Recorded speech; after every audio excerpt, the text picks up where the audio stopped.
Okay, welcome everybody. Let me know in the chat if you can hear me, making sure my setup is good. As you can see right now, Starliner is getting ready to undock in about a half an hour. So I want to welcome everybody who is new over the last couple of weeks. I had a new video recently about the Lunar Gateway and the problems that has been happening with the mass on that one. So if you haven't seen that, be sure to watch that after this stream. But thank you all for joining, especially all the new subscribers. This stream is basically going to be kind of a casual conversation while the event is happening, and I'll answer some questions in the chat if you guys have some. And of course, when NASA commentary is ongoing, my plan is to be a little quieter. So, so in the chat, it looks like we've got Ghost 307 and we've got SFS New Space, and he said he was it's like 12 a.m. for him, at least when he posted that. So it's pretty late for him. So if he's still listening, well, thanks for watching. If not, I understand you wanted to get some sleep. Sleep is always nice. Ghost 307, thank you for joining. And you asked, why don't they leave Starliner spacesuits on the ISS for the next emergency? That's a good question, actually. I think part of that is because they're custom for the actual astronauts, and they'll probably want them back, since I think they, even if they're custom, I think they still technically belong to Boeing, but they probably want them back on the ground, and it also probably helps with ballast for the spacecraft since there's not a crew on there anymore. I imagine they're bringing back a bunch of unneeded equipment or cargo or something like that, but I'm not 100% sure. Maybe NASA will enlighten us. But yeah, that's a good question. They do have apparently they have a spare SpaceX suit that Suni Williams was able to fit into, so we'll see what happens in the future. It doesn't really matter because it's probably not going to be another crewed Starliner on ISS, probably for at least a year. But we'll see what happens there. So, give a couple people a few more minutes to join in. I imagine most people are familiar with what's going on with Starliner, but if not, basically we have two astronauts on this little on the space station, this Starliner spacecraft. I wonder if this will actually zoom in, if I have any focus issues here. There we go. So this is currently attached to the space station Starliner, and it launched with Butch Wilmore and Suni Williams back in, I think it was June 5th. Somebody can correct me if I'm wrong there. I believe it was June 5th, and they docked a day later. And while they were on the way to the space station, they had a few helium leaks with the some of the thrusters, and some of the thrusters also had some issues. So all the thrusters are located in these little, you can see them on here, these little pods. I don't know if you can see it or not. Maybe. Yeah, these little pods. In particular, the reaction control system thrusters. And so they had some issues while they were trying to dock to the space station, and then they got most of them fixed and actually docked to the space station successfully, but NASA spent most of the summer trying to figure out why those thrusters had problems. And during that testing, I guess they found some at least certain engineers at NASA just weren't comfortable sending the crew back inside Starliner when there's a perfectly viable alternative Crew Dragon that's definitely safe. So I think some of the problems was the thrusters are overheating when they're using them in the wrong way, just learning how to use it since it's a new vehicle. And it's possible, it sounds like the during the thrusting in the doghouses, those little pods I told you about, they're getting a little hotter than they expected, and so that's causing some manifolds to expand. I think there's a Teflon manifold in there that's starting to expand, possibly, at least based on ground testing anyway. So they're just, the exact root cause of that, they're not 100% sure. So since they don't know 100% for sure, it's better just to send them home, send Starliner home uncrewed. So that means in the meantime, Butch Wilmore and Suni Williams will be coming home in February of 2025. Now, there's currently a Dragon on there right now with 4 astronauts. Let me try not to mix up names here, so I'm going to look up. It's the Crew 8 Dragon. That's what you actually see on your screen right there. You see Crew 8 Dragon. And let's see here. Aboard Crew 8 Dragon, you have Matthew Dominic. Hang on, hold on. Yes. Hold on here. Making sure I got everything right. Okay, you have Matthew Dominic, you have Michael Barrett, Jeanette Epps, and Russian cosmonaut Alexander. I'm going to say this wrong, so anybody who's listening that's Russian, apologies for butchering the name here. It's Grebenkin. That sounds right, Grebenkin. Anyway, those four, that's their primary route. They launched back in, March, I believe, to the space station. They're planning on coming back home on October 6th, so about a month from now. But between when Starliner, uncrewed, is undocked tonight, all the way through to when the Crew 9 spacecraft launches, which will only have 2 astronauts on board, and that will be Nick Hague and a Russian cosmonaut. I'm trying to remember his name. Alexander Gorbanov. Those are the only 2 instead of 4 people normally, so they're going to go up. But in between, when Starliner undocks and when Crew 9 gets there, technically Butch and Suni's spacecraft will have left. So in order to make sure they have a way home in an absolute emergency, is they'll have to be cargo underneath the seats of the Crew Dragon. And so apparently NASA's got a setup up there to where the 2 astronauts can, I guess there's a couple cargo bags situated in such a way that's kind of like a makeshift seat plus with some extra foam liners.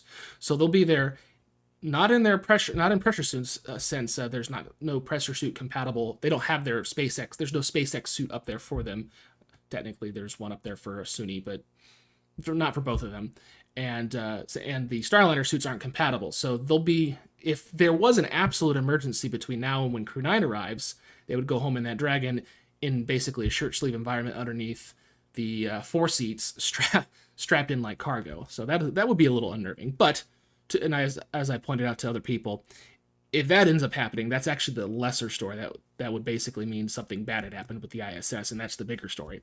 But that's likely not going to happen. That's a very, very unlikely situation. But until then, that's their ride home. But once Crew 9 arrives, there'll be an extra suit for Butch Wilmore, and so both Butch and Suni will have spacesuits, pressure suits compatible with Dragon, and then they'll just remain part of the Crew 9 crew. That makes sense. The Crew 9 crew for about 6 months and just return home in February 2025. So that's basically what's going on right now in a nutshell in about 8 minutes. It looks like how long it took me to do that. So yeah. I'm mostly waiting. Of course, it's a black screen right now because it looks like they're going into orbital sunset. I'm going to go ahead and bear with me here. I'm going to go ahead and turn on, if I can find it, NASA TV. At least the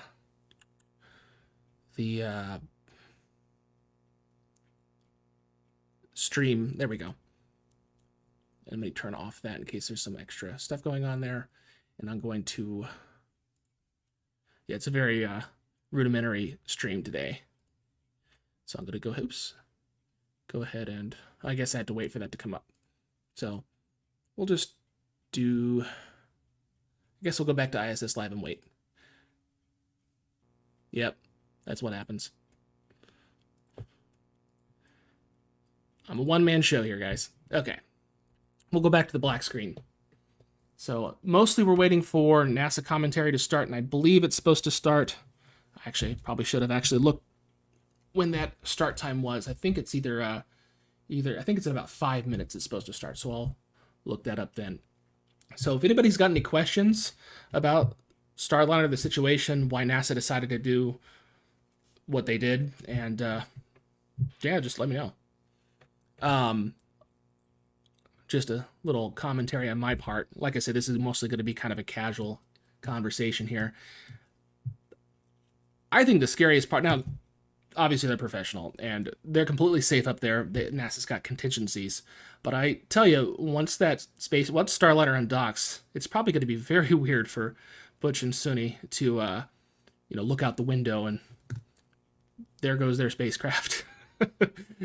with their Boeing pressure suits too. So it's just probably got to be kind of weird. I was watching an interview with Mark Kelly the other day, and he's like, for him, he imagines like imagine it being like if he was on a shuttle mission and he looked out the window and the shuttle all of a sudden departed. So, little, little, little nerve-wracking there. But on the bright side, Butch and Suni get an extra 6 months on top of the 2 months they were supposed to that they were in space. Get an extra 6 months for a total of 8 months. And astronauts, this is what they live for. They live to go for space missions. So they get an extra 6 months. Oops. They get an extra 6 months up there on top of the 2 before. It is probably harder on their families than it is for them, though. So let's listen to what they're saying here on the space ground loop. It's CC. I don't know if we ever circled back on how I am to leave my SSC, what state I'm supposed to leave it in overnight. Still using it. And TC, we've chatted that down here. We're planning to schedule it for a different day. There are no operational impacts to you using your SSC. Our tentative plan is to schedule the troubleshooting early next week. Okay. So just let her know if what I was seeing last night with the scan and the amount of time it took for it to complete, was that expected?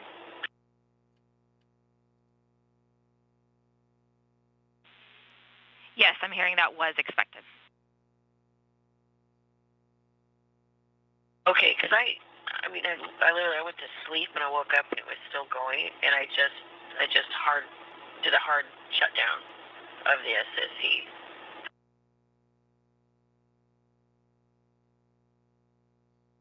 Sounds like it's basically orbital tech support right now for something. Also, be sure to look in the chat box area. Yeah, there's a copy poll. all TC. Our plan, we're hearing that you'll need to leave your laptop powered on with the lid open. So our goal is to find a time where it won't interrupt your sleep. There's a poll going on right now. What do you think will happen to Starliner tonight?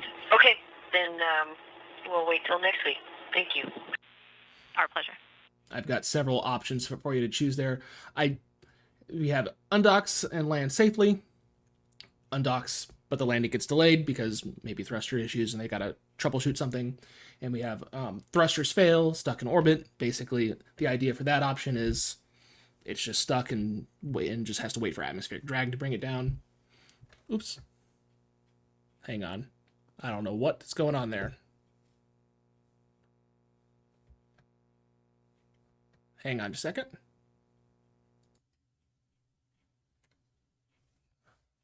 Hold on. I'm actually not sure where that sound's coming from. Oh, I know where it's coming from. Okay.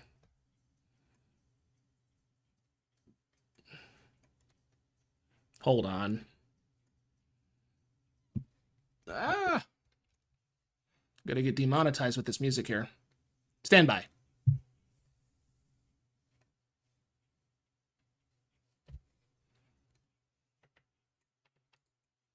That's what's going on here. Properties. Interact. Mute that. Sorry about that. Don't know if you guys could have heard that. Let's find out. Hang on.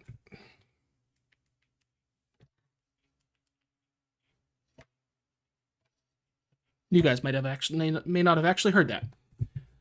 Okay, well that's good. Let me figure out the problem here. I'm gonna have to keep that muted, but let me go to properties here. That's probably gonna mess with that. Oh, cancel. What'd I just do?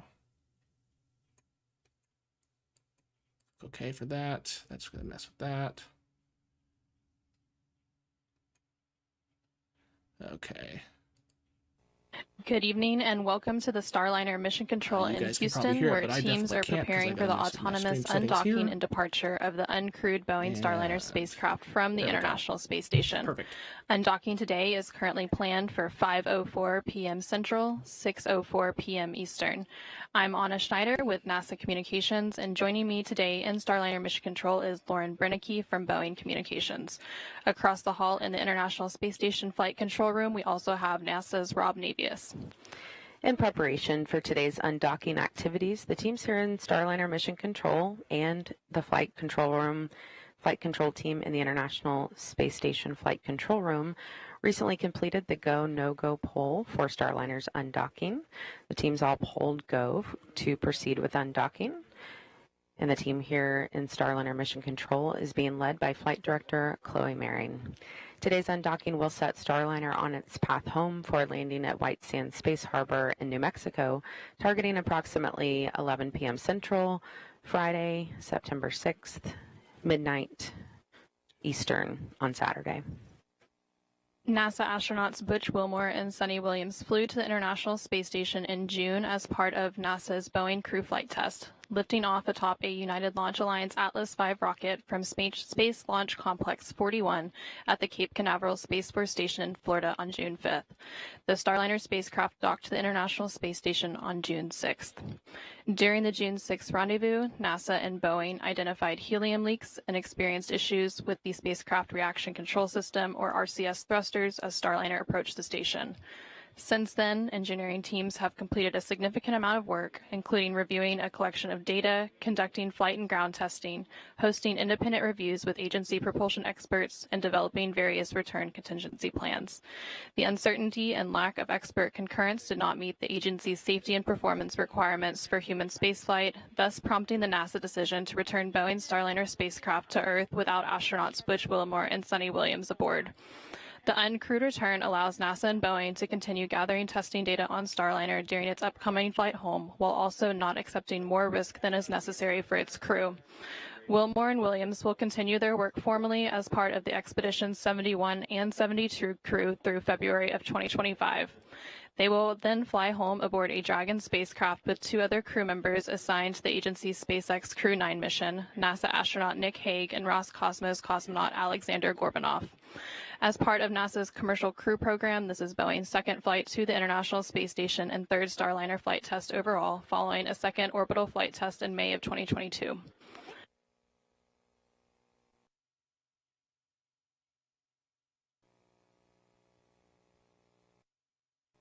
Yesterday, the hatches were closed between Starliner and the International Space Station. There are three hatches that separate the inside of Starliner from the orbiting laboratory: the Starliner hatch and the APAS hatch and No. 2 forward hatch on the station side. Following hatch closure, teams worked through steps to depressurize the vestibule, which is the area between the station hatch and Starliner hatch that were exposed to the vacuum of space prior to docking.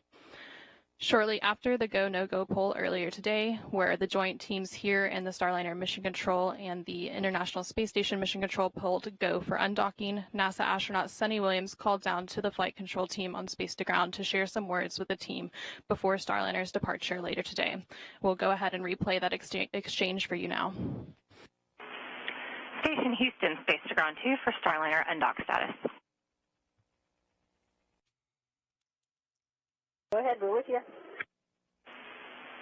Hey, Sunny, both the Starliner and ISS flight control teams have pulled go for undock at this time. The expected undock time is 22:04. Okay, copy, 22:04. Hey, we're just looking at the flight control roster, and wow, it is the all-star team. You guys, it is the time to bring Calypso home. You have got this. We have your backs, and you've got this. Bring her back to Earth. Good luck. Sunny and Butch, this is Chloe. Just on behalf of the entire MO team, I know the other flight control teams around the building, we thank you for your endless support over the years. We've enjoyed every training event and every meeting. We remember every setback and every revelation with you. The teams on the ground have worked countless hours over the last few weeks, months, and for a group of us, years to bring Calypso back, and we're ready to do that today. We wish you the best of luck in your increment, and Sunny, I will make sure the right people have your coming home song ready to play on Space to Ground when it's time for you guys to come home. Good luck and thank you. Wonderful comments, Flight. We appreciate that, and we agree. Many years of great enjoyment, simming together, playing together, and being involved with each other's lives, and it's been special. Bring it home. Copy. Thank you, and have a good evening.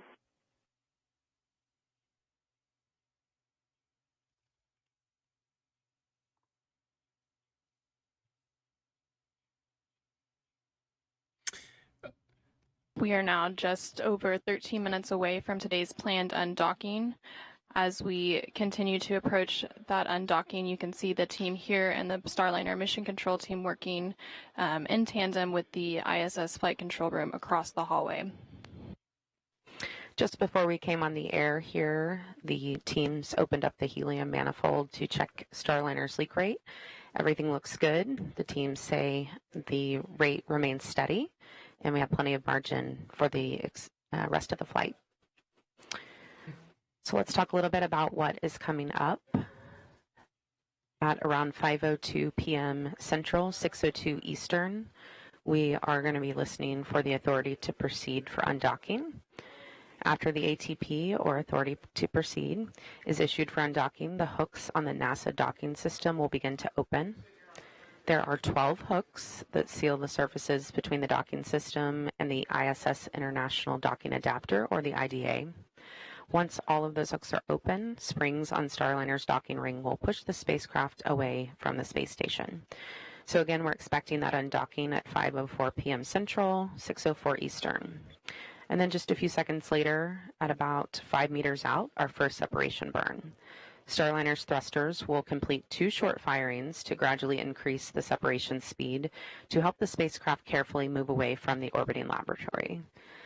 The command given to Starliner will be to back straight away to the 200-meter mark, but then a few seconds later, a second command will be given before it gets too far to change that path and head up higher than station. These 12 pre-planned burns will be performed with Starliner's forward-facing reaction control system, or RCS thrusters, which have been performing nominally during this flight. Starliner will then begin a breakout burn, which will take the spacecraft forward and above the station. During this burn sequence, Starliner's thrusters will perform a series of 12 short firings. This entire sequence will take about 5 minutes to complete and will allow Starliner to quickly break out to outside of the approach ellipsoid, or AE. About 4 minutes into this burn sequence, Starliner will exit the keep-out sphere, or KOS. The keep-out sphere is an imaginary 200-meter sphere centered on the space station. Once outside the keep-out sphere, vehicles must provide a 4-orbit safe free drift trajectory. Around 5:10 p.m. Central, that automated breakout sequence will be completed. And then just 15 minutes later, we will be out of the approach ellipsoid. The approach ellipsoid is in the same family as the keep-out sphere, but this time it is an imaginary 3-dimensional ellipsoid around the space station. Vehicles outside the approach ellipsoid have to be on what we call a 24-hour safe free drift trajectory, and that means the spacecraft would not cross over that imaginary line for at least 24 hours, even if it lost all maneuvering capabilities. Once outside the approach ellipsoid, joint operations between the Starliner Mission Control and International Space Station Flight Control Room will conclude, and Starliner will be on a path back to Earth.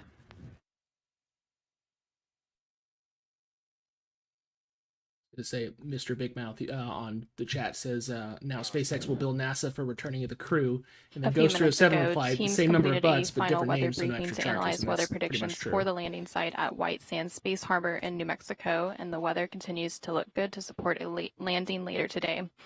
As part of the departure preparations for Starliner, mission managers completed a series of operational and weather checks.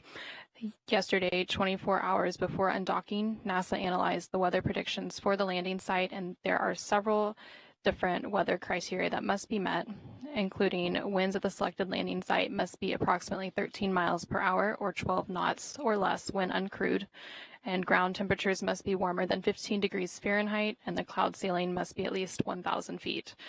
1 nautical mile of visibility is also required, and the area must be clear of precipitation, thunderstorms, and lightning within an approximately 22-mile radius.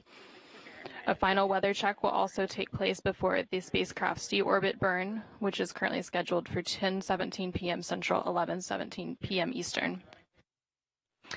And following the weather briefing, the navigation and docking lights on Starliner were turned on. The LADARs were confirmed to operate, and the RAL cards were enabled for departure. The LADARs, or laser detection and ranging lasers, create a 3D picture of the International Space Station for Starliner's computers to help the spacecraft guide itself around the ISS when it's flying close to the station. The LADAR system was developed and tested in orbit aboard the Space Shuttle as they docked with ISS. The RAL cards, or Remote Analog Interface Unit, gathers data on the status and health of critical spacecraft systems during all phases of the mission. This allows the important systems information to be stored aboard the spacecraft so engineers can review it once the spacecraft lands.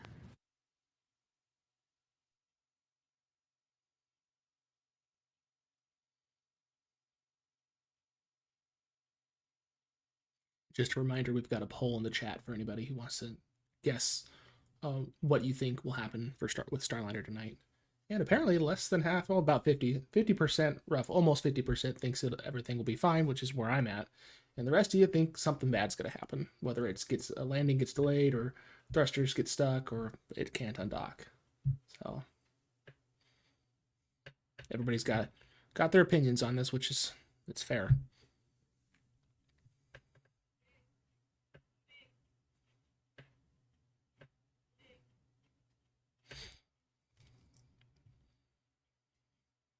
But yeah, as I was saying earlier, agreeing with Ghost 307, it's basically as far as charging NASA or Boeing for SpaceX charging NASA or Boeing, there's no reason for that since they just swapped out seats. And that's actually part of the reason why NASA did it this way, is because it's why they're spending the extra 6 months, is because it's the least interruption in the actual crew rotation schedule.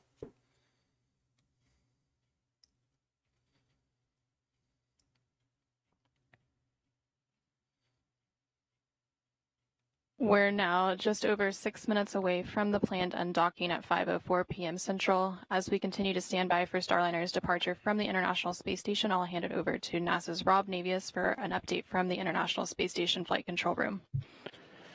Thanks, Anna. Here in the Space Station Flight Control Room at the Johnson Space Center in Houston, the flight control team led by Flight Director Anthony Varia is in the final moments before the expected undocking of Starliner from the forward port of the Harmony module on the International Space Station. Once the undocking is complete and Starliner has exited the approach ellipsoid that you heard Lauren describe just a moment or two ago, the 9 crew members on board the station, led by Commander Oleg Kononenko, will begin their sleep period. They're going to be moving into an off-duty period on Saturday. The vacancy of the forward port of Harmony will open up that port for the beginning of 2 crew rotations over the next several weeks. Next Wednesday, NASA's Don Pettit and Roscosmos cosmonauts Alexei Ovchinin and Ivan Wagner will be launching from the Baikonur Cosmodrome in Kazakhstan on a 2-orbit rendezvous to reach the International Space Station. That will swell the station's population to 12 and begin an 11-day handover with NASA astronaut Tracy Dyson and Kononenko and Nikolai Chub, who will be departing the station on September 23rd. A day later, if everything goes as planned, NASA's Nick Hague and Roscosmos cosmonaut Alexander Gorbanov will be launching from the Cape Canaveral Space Force Station on the SpaceX Crew Dragon Freedom They will be a two-man crew to reach the International Space Station and provide the orbital Uber, if you will, for Butch Wilmore and Sunny Williams to come home on next February, with Wilmore and Williams completing what is expected to be about a 262-day mission. Meanwhile, the Crew 8 crew, Matt Dominic, Mike Barrett, Jeanette Epps, and Alexander Grebenkin, are in the final weeks of their mission on board the station. They are planning to depart after a 5-day handover with Haig and Gorbanoff. That handover will lead the way for a departure on or around October 1st. The Crew 8 crew will then be coming home to bring the station back to its complement of 7 crew members. So with that, we're about 3.5 minutes away from the planned undocking of Starliner. We'll be watching carefully. It will take about 21.5 minutes from undocking for Starliner to exit the approach ellipsoid that you heard Lauren describe a moment ago. That's that 2.5 mile long by 1.2 mile wide corridor, if you will, the neighborhood of the International Space Station. So we'll be following along as Starliner begins its journey home and a landing at midnight Eastern Time at the White Sands Space Harbor in New Mexico. With that, we'll turn it back to you, Anna, in the Starliner control room. Looks like we got orbital sunrise coming up. Station Houston, space to ground 2 for Starliner undock status.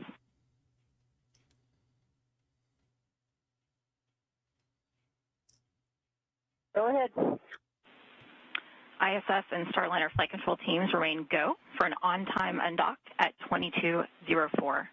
Please perform 1.106 cruise CST 100 approach and departure monitoring steps 2.2 and 2.3. Verbally call Houston when physical step is confirmed.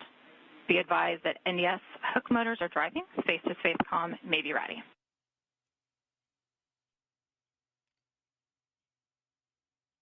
ISS crew copies ready for undock monitoring. Also based on the commentary on NASA, it sounds like they're also going to be avoiding the use, at least while at space station, close to space station. Thank you, Rob. And we just heard some conversation between the crew on the International Space Station and the teams here in the Starliner Mission Control, confirming that we are continuing to be go for an undock in just under 2 minutes from now at 5:04 p.m. Central, 6:04 p.m. Eastern. We are standing by for the command of the undock ATP or authority to proceed.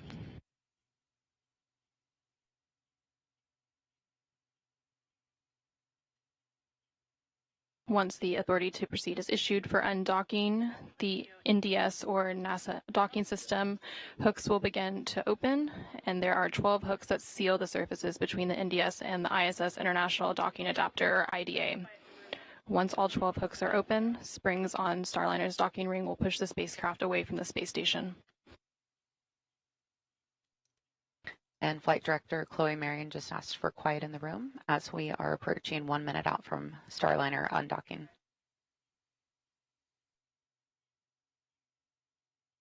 And we just heard confirmation that the umbilicals are retracting and hooks are beginning to drive.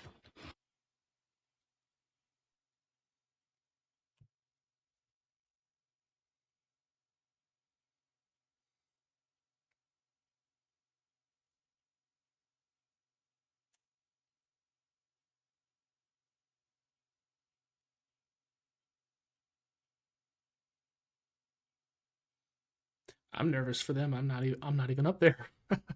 Watching your spacecraft float away. It's going to be real weird.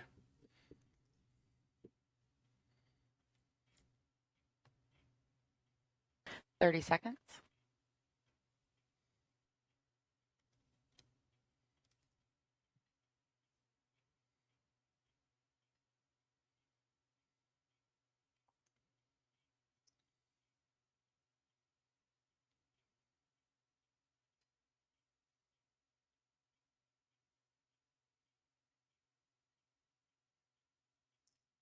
There it goes. Separation confirmed. Starliner is now backing away from station and starting its return to Earth.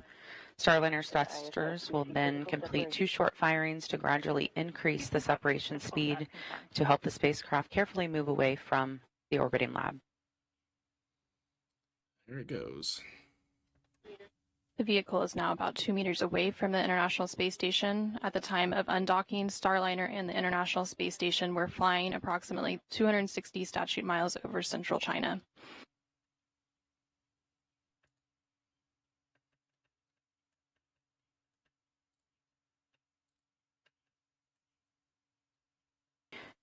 Starliner will be beginning a breakout burn soon, which will take the spacecraft forward and above station. During this burn sequence, Starliner's thrusters will perform a series of 12 short firings. The entire sequence takes about 5 minutes to complete and allows Starliner to quickly break out to outside the approach ellipsoid, or AE. And about 4 minutes into the burn sequence, Starliner will exit the keep out sphere, or the KOS.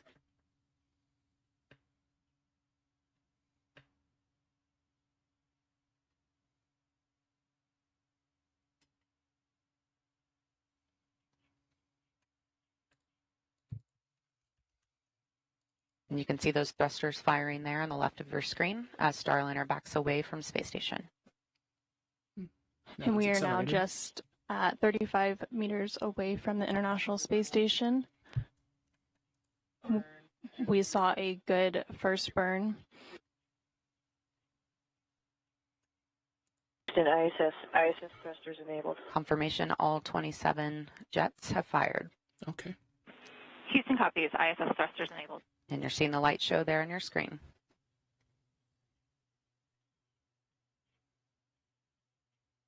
And the first 3 of the 12 firings have completed, and there's about a 100-second pause until the 4th burn.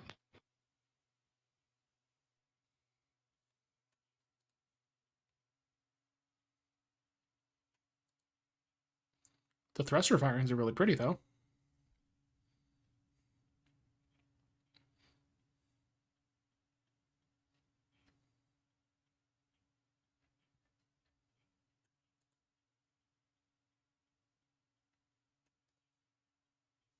Starliner is about 60 meters away.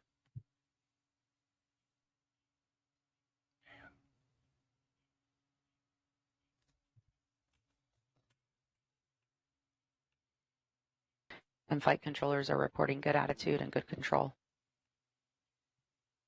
We are standing by for the 4th of the 12 burns in the series of firings as part of the breakout burn. As a reminder, the entire sequence will take about 5 minutes to complete. About 4 minutes into the sequence, Starliner will cross what is known as the keep-out sphere. The keep-out sphere is an imaginary 200-meter sphere centered on the space station. We are 15 seconds away from the 4th burn in the series of 12.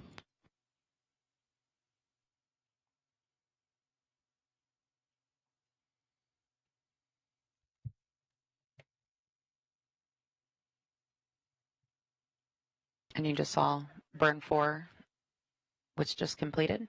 We're hearing good burn.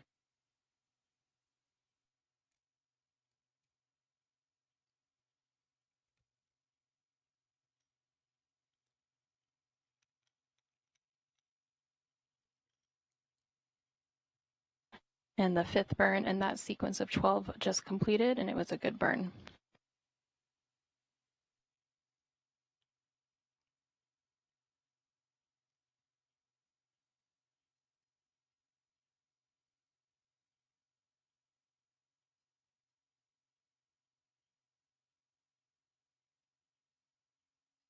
The 6th burn in the series of 12 was just completed, and it was a good burn. We are halfway through the series of 12, 6 more to go.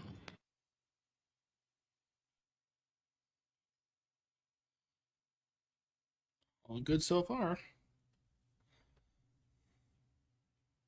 You might be able to see some of those lights on the front of Starliner, a red and a green and a white. Those indicate the different sides of Starliner, and they're used by the ISS crew to watch Starliner move away from the ISS along the undocking axis. And we just heard good confirmation of both burns 7 and 8 completed.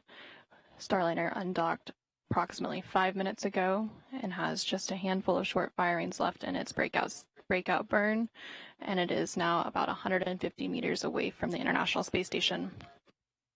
And we heard confirmation of a good burn 9, 3 more to go.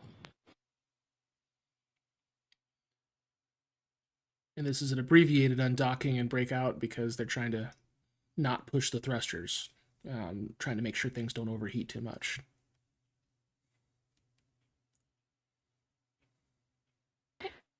Burn 10, good burn.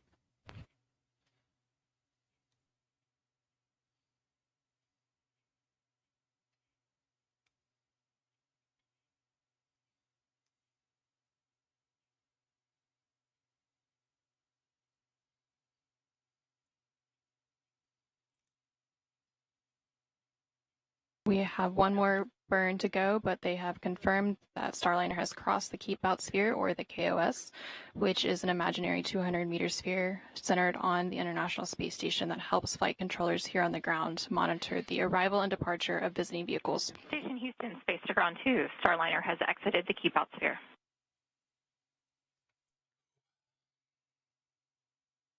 Copy, she's exited the Keep Out Sphere.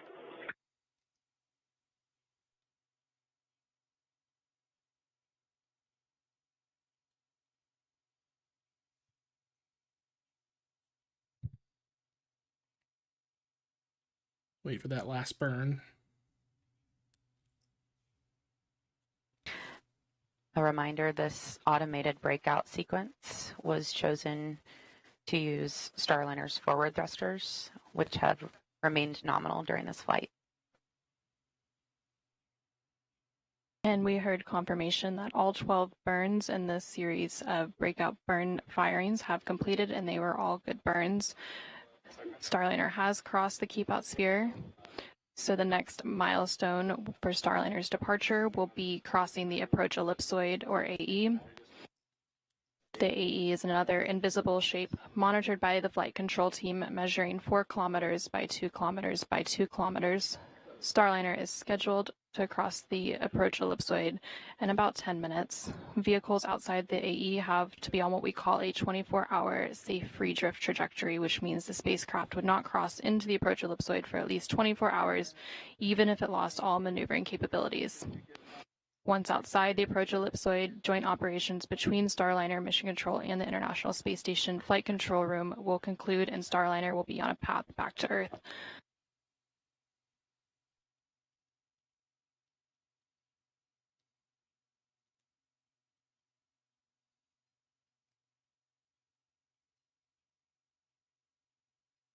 Hopefully they get that camera focused a little bit better.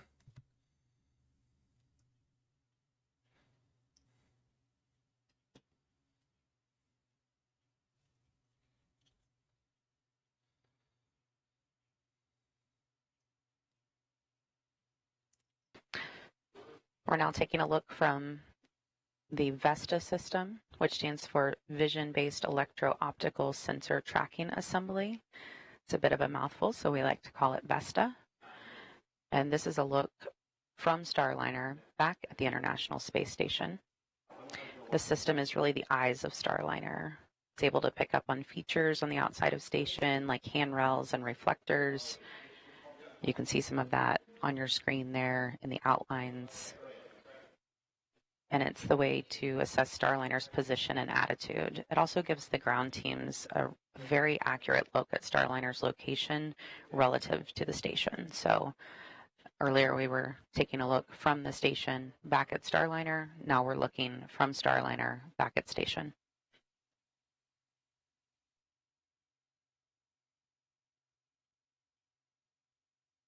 That's a cool graphic. We're just under 10 minutes away from the AE exit, so in the meantime, we will check back in with NASA's Rob Navius in the International Space Station Flight Control Room. Rob? Thank you, guys. Flight Dynamics has reported that Starliner is on a perfect trajectory backing away from the International Space Station and opening a rate of about 13.5 statute miles per rev. At the time of the deorbit burn, at 10:17 and 13 seconds p.m. Central Time later this evening, the vehicle will be about 56 statute miles away from the International Space Station.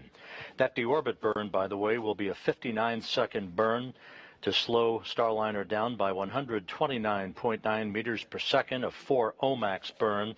OMAX, the acronym for the Orbital Maneuvering and Attitude Control System, thrusters and jets on the Starliner spacecraft that will enable Starliner to begin to drop out of orbit for its intended southwest to northeast trajectory across the Pacific Ocean, across Baja California, and heading towards its landing at the White Sands Space Harbor in New Mexico. With the forward port of Harmony now vacant, that sets the stage, as I mentioned a few minutes ago, for the start of a couple of crew rotations that are coming up. Down at the Baikonur Cosmodrome in Kazakhstan, Don Pettit of NASA and Roscosmos cosmonauts Alexei Ovchinin and Ivan Wagner and their backups are in the final stages of their preparations for launch next Wednesday. Their Soyuz 2.1A booster and the Soyuz MS-26 spacecraft that they will ride to orbit, that vehicle will roll out to the launch pad in Baikonur on Sunday, and then final preparations will lead them to a launch next Wednesday at 11:23 a.m. Central Time, heading for a two-orbit, 3-hour, 10-minute journey to dock to the International Space Station's Rassvet module. Now, that forward port on Harmony that was just vacated by Starliner's departure will be the port of call for NASA astronaut Nick Hague and Roscosmos cosmonaut Alexander Gorbanov, and their launch no earlier than September 24th on the SpaceX Dragon Freedom spacecraft off of Launch Complex 40 at the Cape Canaveral Space Force Station. That will be about a 30-hour transit for those two crew members to reach the International Space Station and the automated docking to the forward port of Harmony. Ultimately, Hague, Gorbanov, Butch Wilmore, and Sonny Williams will do a relocation of the SpaceX Dragon spacecraft from the forward port of Harmony to the zenith port of Harmony, opening up that forward port for the arrival of the next SpaceX cargo ship, SpaceX 31, that's scheduled for launch in October. So a lot of activities lying ahead for the space station crew. The crew aboard the International Space Station soon will begin its sleep period and an off-duty day on Saturday, while the activity shifts over to the White Flight Control Room down the hall, as they are in a shift handover right now. Flight Director Rick Henfling will be taking over shortly to supervise entry and landing operations, and the team over there will be monitoring the progress of Starliner as it moves to its deorbit position about 56 statute miles away from the International Space Station. With that, we'll turn it back to the White Ficker and Anna and Lauren.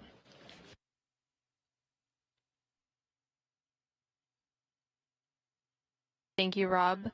Starliner is now about 750 meters away from the International Space Station as it continues to make its way to the approach ellipsoid exit. Again, that approach ellipsoid exit is targeted for 5:25 and 30 seconds p.m. Central Time, 6:25 and 30 seconds p.m. Eastern Time, and everything continues to proceed as planned with Starliner's departure and return back to Earth. And you're looking live at Starliner in free drift. Engineers are telling us that the breakout burns all went well. Thrusters are all looking good. Everything is nominal as we continue up and around space station and head back to Earth.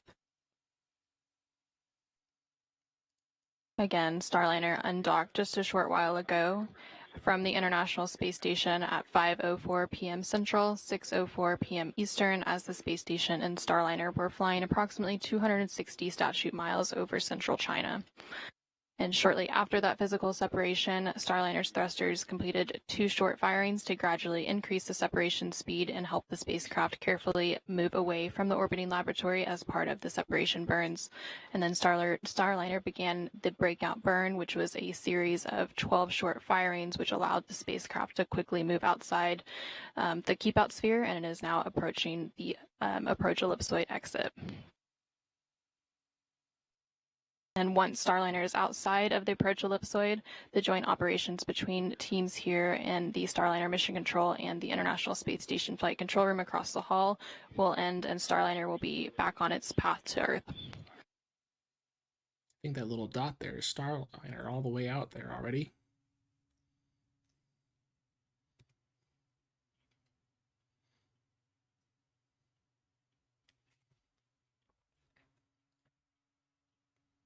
And we are about 6 minutes away from that approach ellipsoid exit, and Starliner is now about 900 meters away from the International Space Station, traveling at a rate of 1.2 meters per second.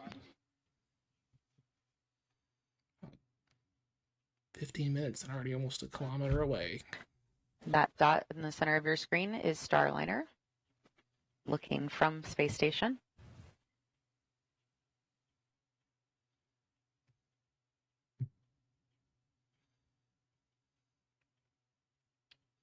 And that's the view that that little dot is the view that Butch and Sunita are seeing with their spacecraft going away.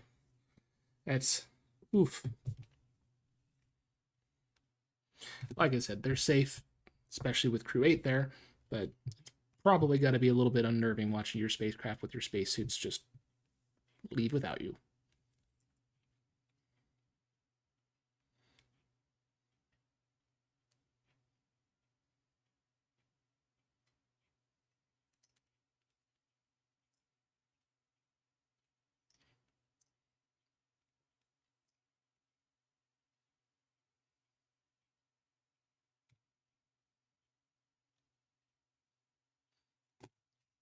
So far, it looks like the capsule is operating as expected.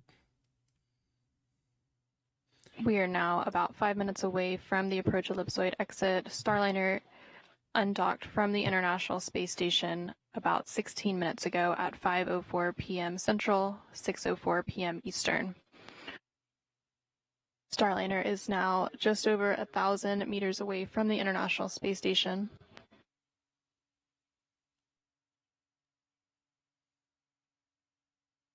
After Starliner crosses the approach ellipsoid, the next milestones for the vehicle will be its entry cover closure, and that is planned for about 6:42 p.m. Central, 7:42 p.m. Eastern, and then there will be some checkouts of the OMAC thrusters at 7:05 p.m. Central, 8:05 p.m. Eastern. And then after that, we get into the entry and landing coverage, and the go-no-go for the deorbit burn will be at approximately 9:57 p.m. Central, 10:57 p.m. Eastern, following with the deorbit burn about 20 minutes later at 10:17 p.m. Central, 11:17 p.m. Eastern. Again, seeing good views of Starliner leaving the International Space Station. It's that distant dot on your screen. The vehicle is now about 1,120 meters away from the International Space Station. Hope that attitude rotation we're seeing is nominal.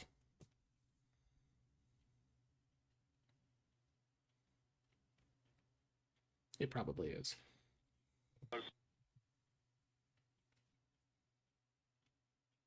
And we just heard confirmation that Starliner is out of the approach ellipsoid. The approach ellipsoid is an imaginary three-dimensional ellipsoid around the space station, and vehicles outside of the approach ellipsoid have to be on what we call a 24-hour safe free drift trajectory, which means the spacecraft would not cross into the approach ellipsoid for at least 24 hours, even if it lost all maneuvering capabilities. Now that Starliner is outside of the approach ellipsoid, joint operations between the Starliner Mission Control and International Space Station Flight Control Room will conclude, and Starliner is now on a path back to Earth. So once again, Starliner undocked from the International Space Station at 5:04 p.m. Central, 6:04 p.m. Eastern, as the space station was flying 260 statute miles over central China. Shortly after physical separation, Starliner's thrusters completed 2 short firings to gradually increase the separation speed to help the spacecraft carefully move away from the orbiting laboratory. Starliner then began the breakout burn, and Starliner's smaller jets performed a series of 12 short burns to allow the spacecraft to quickly move outside the approach ellipsoid. Starliner again crossed the approach ellipsoid moments ago and is now on its journey home.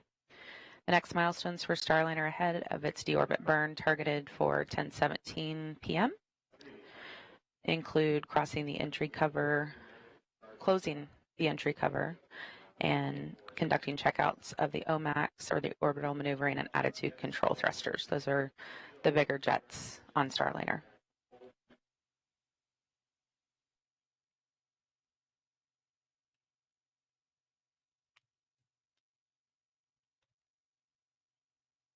For now, let's check in one final time with NASA's Rob Navius following Starliner's exit from the approach ellipsoid. Thank you, guys. Here in the Space Station Flight Control Room, Flight Director Anthony Varia and his team will be remaining on console throughout the course of the evening, keeping a watchful eye on things. Space to run 2 for Starliner status.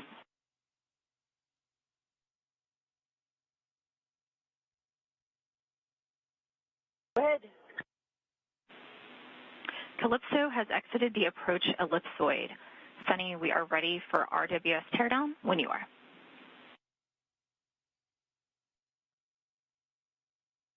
Okay, she's on her way home. Congratulations to the Undock team, and we'll be tearing down the RW. Copies, thanks.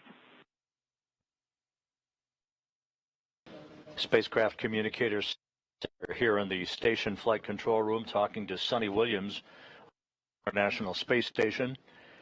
The Starliner is perfect trajectory, moving well away from the International Space Station for its deorbit burn at 10:17 and 13 seconds p.m. this evening.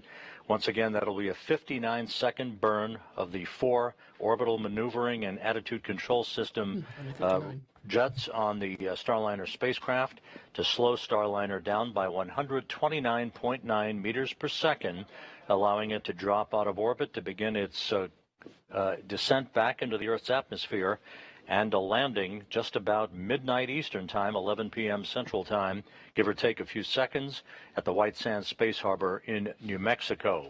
With that, the space station team will begin to turn its attention to the next major activity.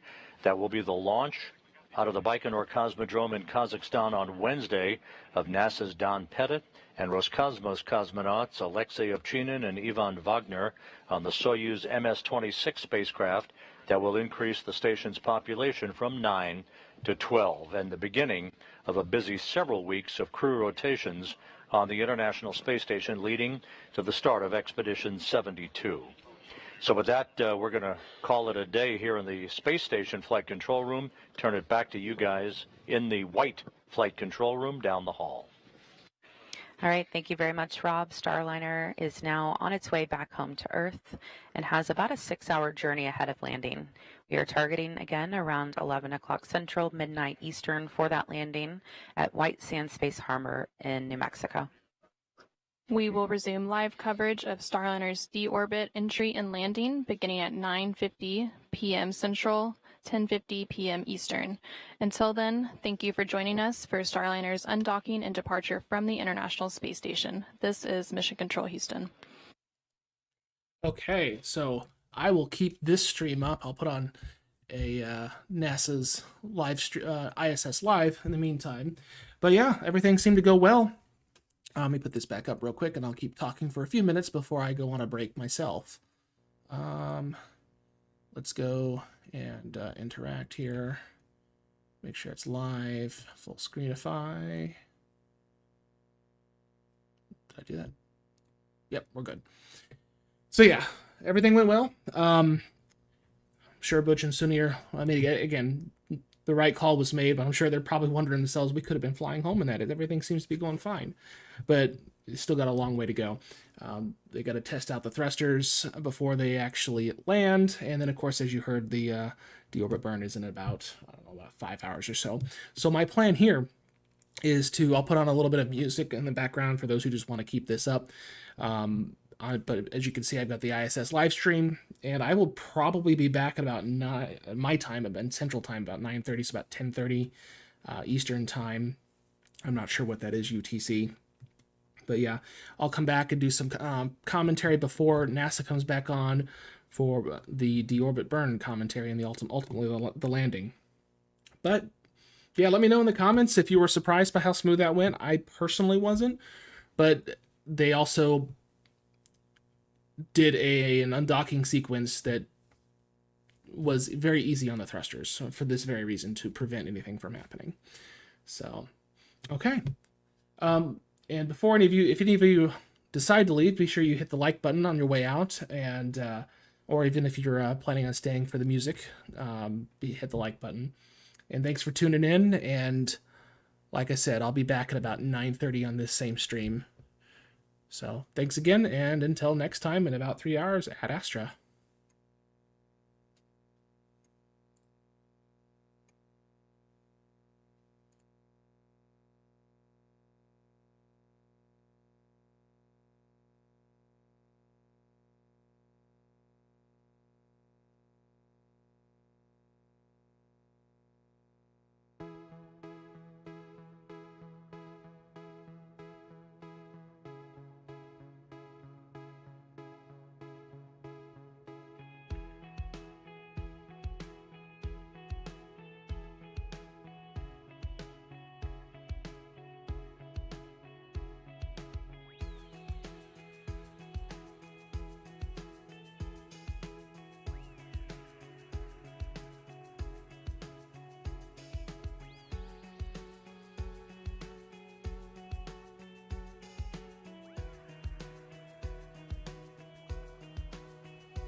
Houston on 2 for RWS.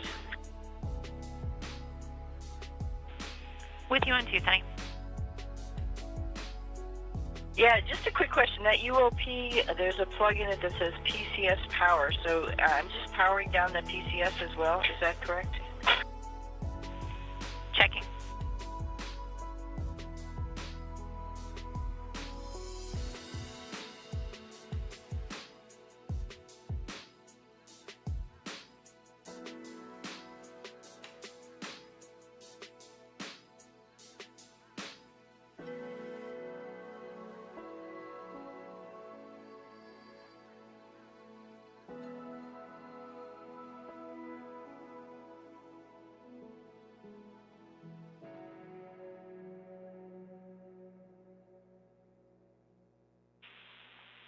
Sunny, back with you on Space Trigger on 2. We only need you to perform step 2 in that procedure, and the PCS should stay powered on. Okay, so the cable that's running out of the UOP that says PCS power is not necessarily really PCS power, is that correct?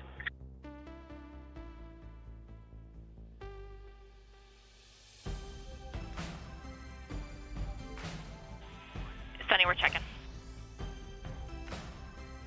Okay, it has the label over it, CB into and 120 volt data. So that's the one that I think it's going to the PCS, but if I just turn the UOP off, I want to make sure that I'm not going to hurt that PCS. Copy all, Sunny. We're double checking.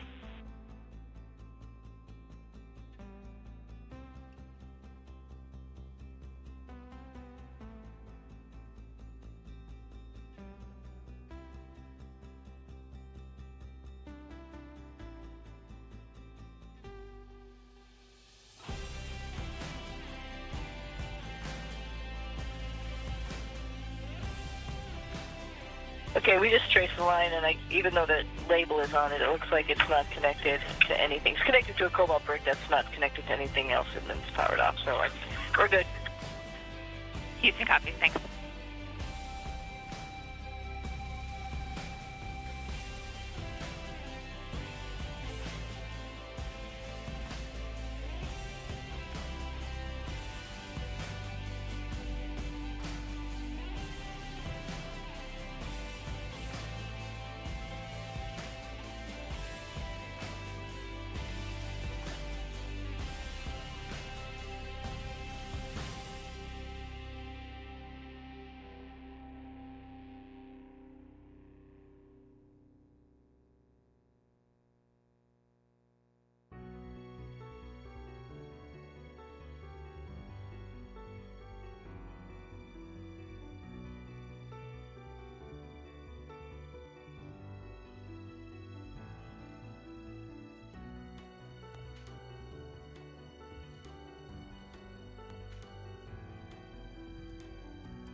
And Houston on 2 for a request.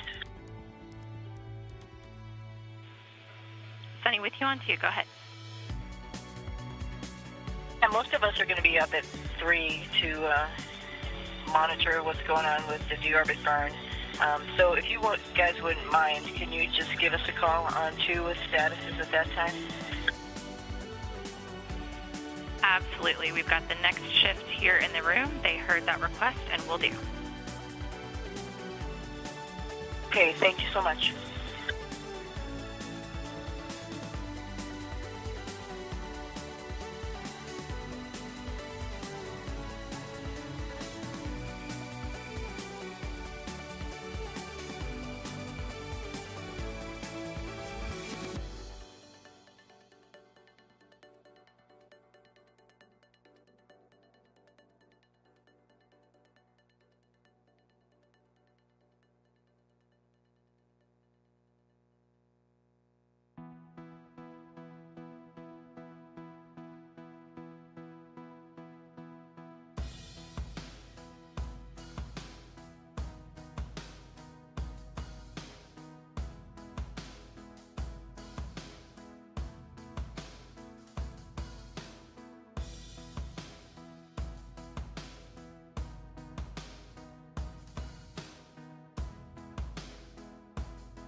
Yep.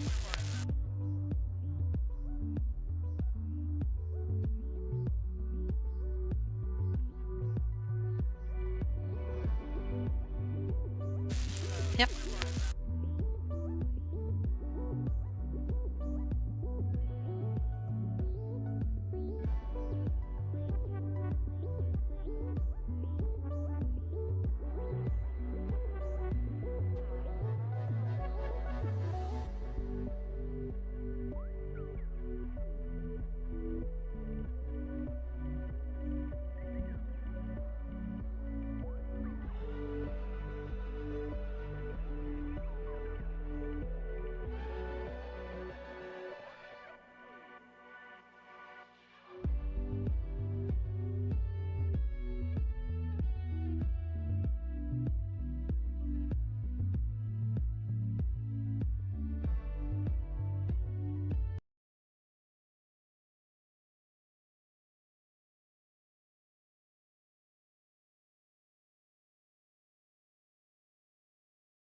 Okay.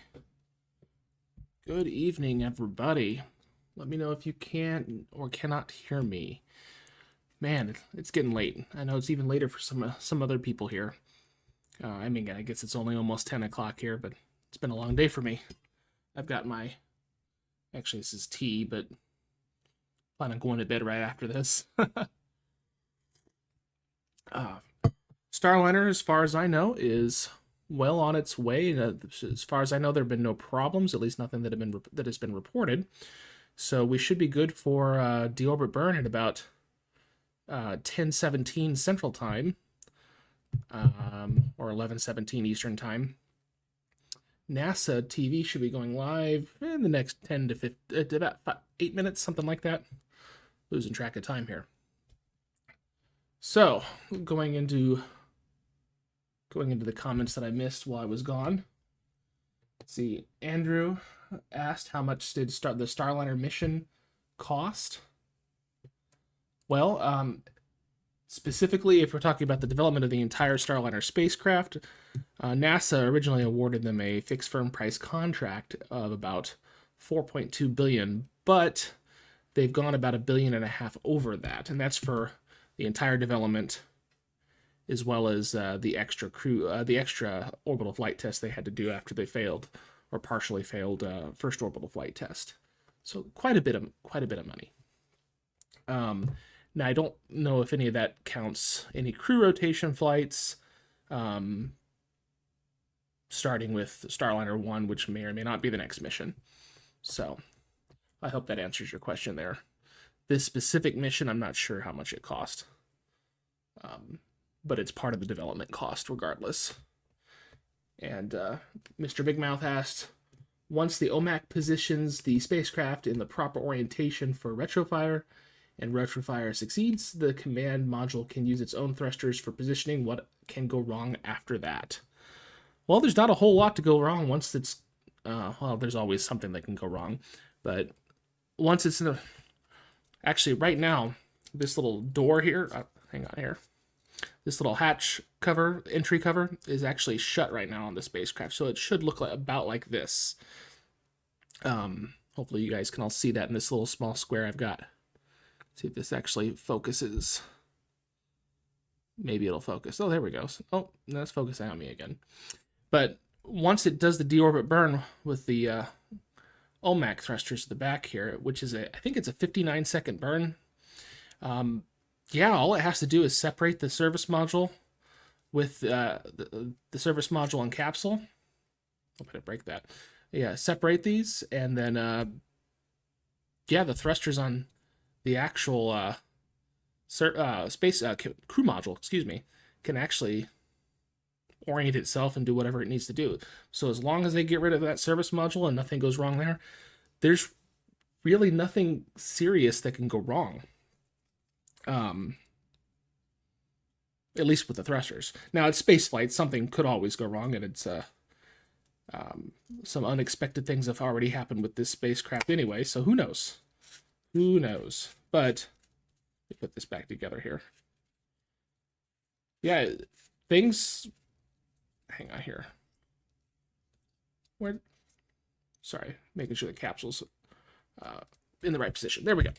Yeah, things should go smoothly once the deorbit burn happens. Let's see. So Sandra Wilcox says, "I'm in Southern California. What part of the U.S. is Starliner crossing?" Hang on. I can't see them. I got something blocking this here. Oops. What part of Starliner of the U.S. is Starliner crossing at this point? Hope to see it. Southern California, you might be able to see it. Hang on here. I wish I could actually easily put a map on here. I could, but I might mess up everything.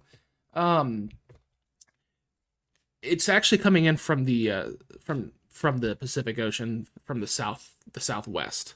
So it should be flying over like the Baja California and into northern Mexico before going into New Mexico. So you can always look toward the south. If it's a clear night, you can always look toward the southeast. You might see it, but probably not. It might be very low on the horizon at reentry. So yeah, like if you're in LA, we'll see. You might. I mean, it doesn't hurt to try.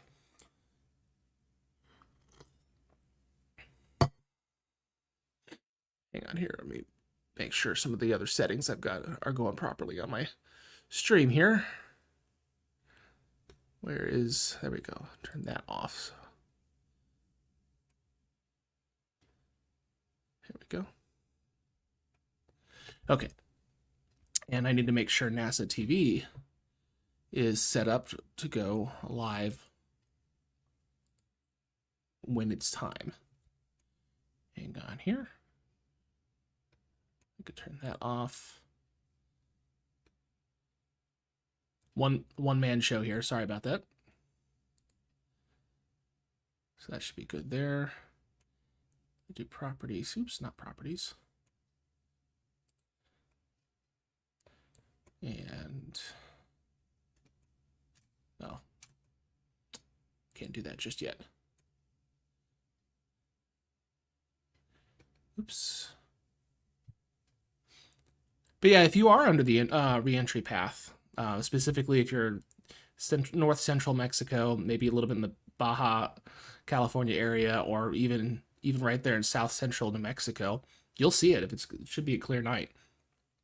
At least in New Mexico.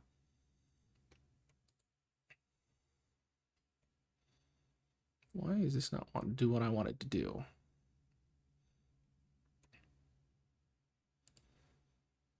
Okay. Well, we'll just see what happens. NASA's stream should be live in about 2 minutes or so. So yeah, it's been a long night already.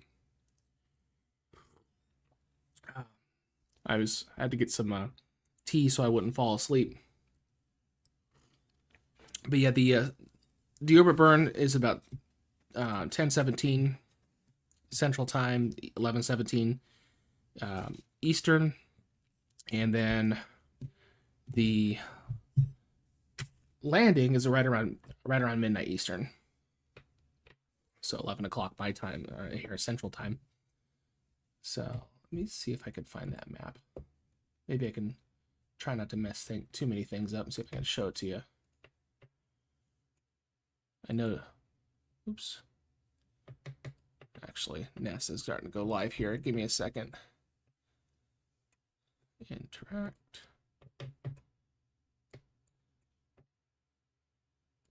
Full screenify that.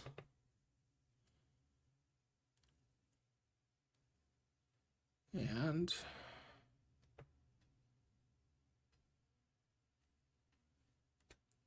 I'm going to go ahead and mute that so it'll see, interact again. Mute so nothing crazy happens, and then I should be able to do that. There we go. You guys should be seeing that screen in a second.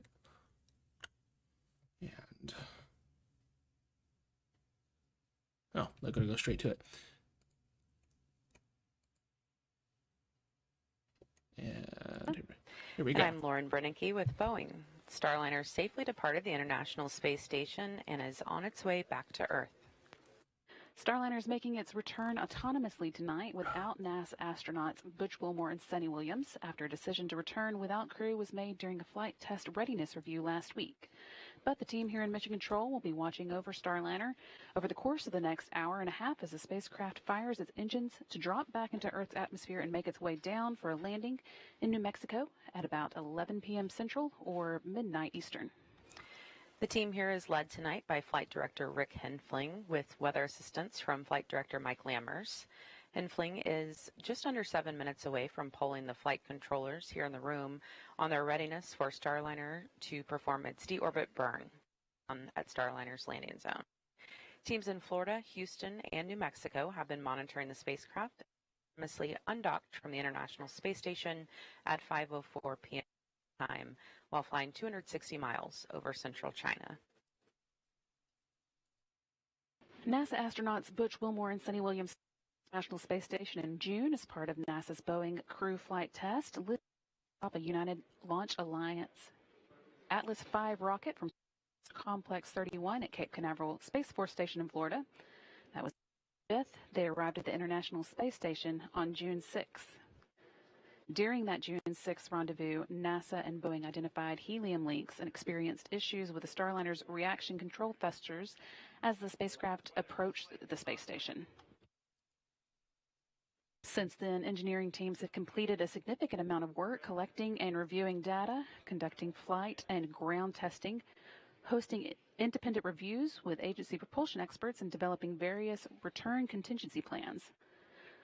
Uncertainty and lack of expert concurrence did not meet the agency's safety and performance requirements for human spaceflight, thus prompting NASA's decision to return Boeing Starliner spacecraft to Earth without the astronauts, Butch Wilmore and Sunny Williams, aboard. The uncrewed return allows NASA to continue gathering test data on Starliner during its upcoming flight home, while also not accepting additional risk for the crew. Wilmore and Williams, meanwhile, have formally joined the Expedition 71-72 crew and are going to remain at the space station conducting science experiments and helping with maintenance through February 2025. They're going to fly home aboard a Dragon spacecraft with 2 other crew members assigned to the agency's SpaceX Crew 9 mission.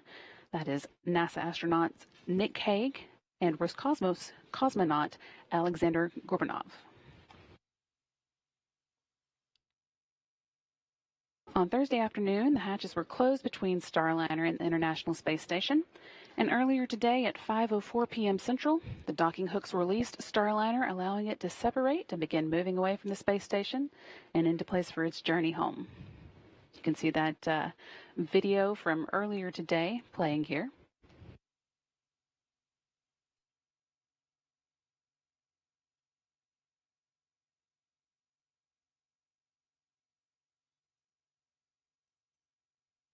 It was a beautiful undocking, actually. And the thrusters all fired nominally, it looked like. I always love seeing thruster fires. We saw a beautiful display of Starliner's thrusters there.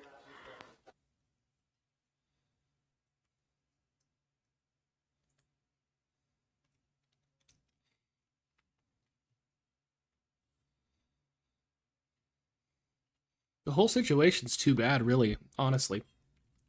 Other than those thrusters, from everything I'm hearing, that spacecraft performed beautifully.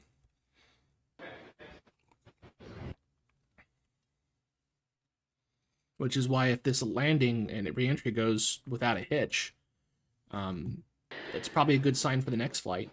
Butch Wilmore and Sunny Williams also had some words to say for the teams here on the ground as Starliner was making its way away from the space station.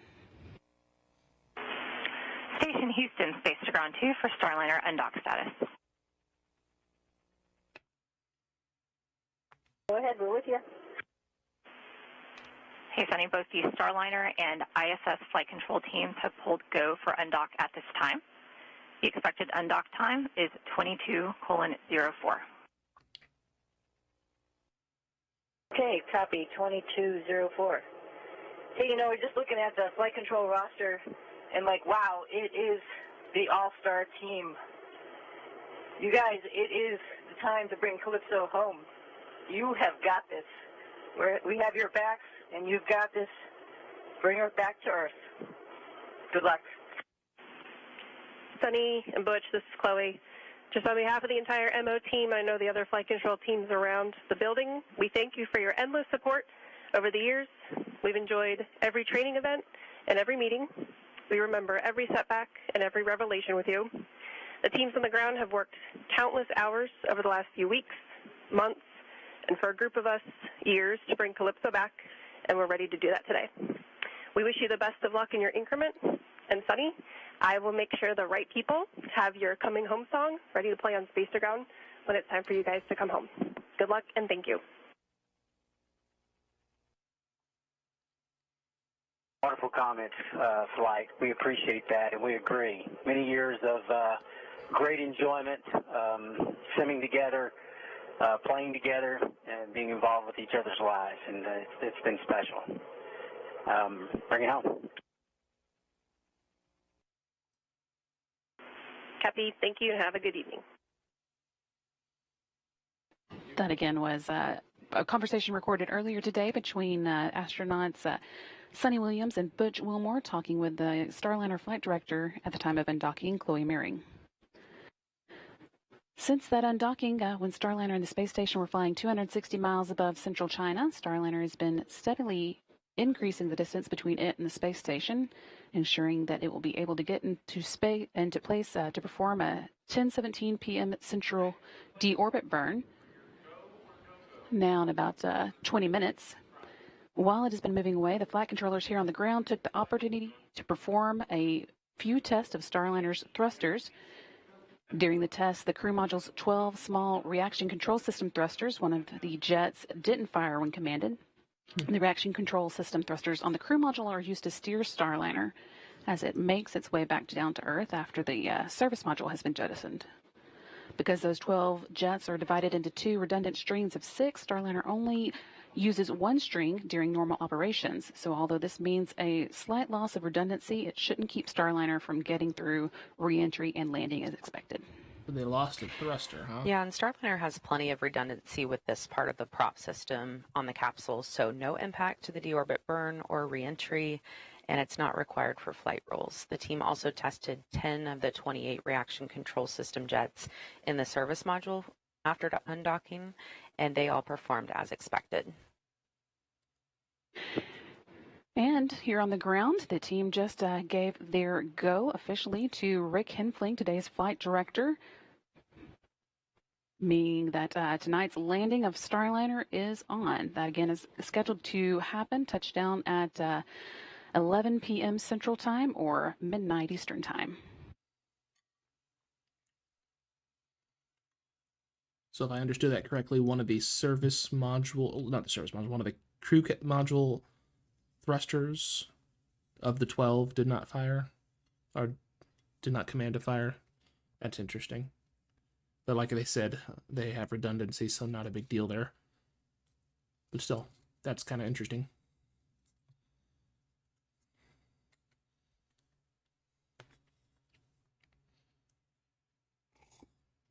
So, Mr. Big Mouth, you asked what can go wrong after that. Well, apparently other things could go wrong. Not that anything's going terribly right now. It's just things do still happen.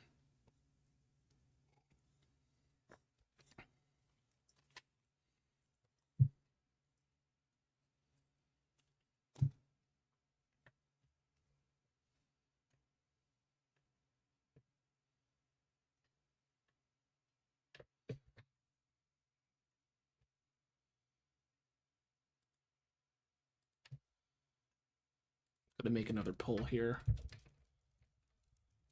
Once again, flight director Rick Henfling has gotten a go from Starliner's for Starliner's deorbit burn from all of the flight controllers watching over the spacecraft's return tonight. And that again means we are officially on for Starliner's return to Earth at about 11 p.m. Central Time or midnight Eastern.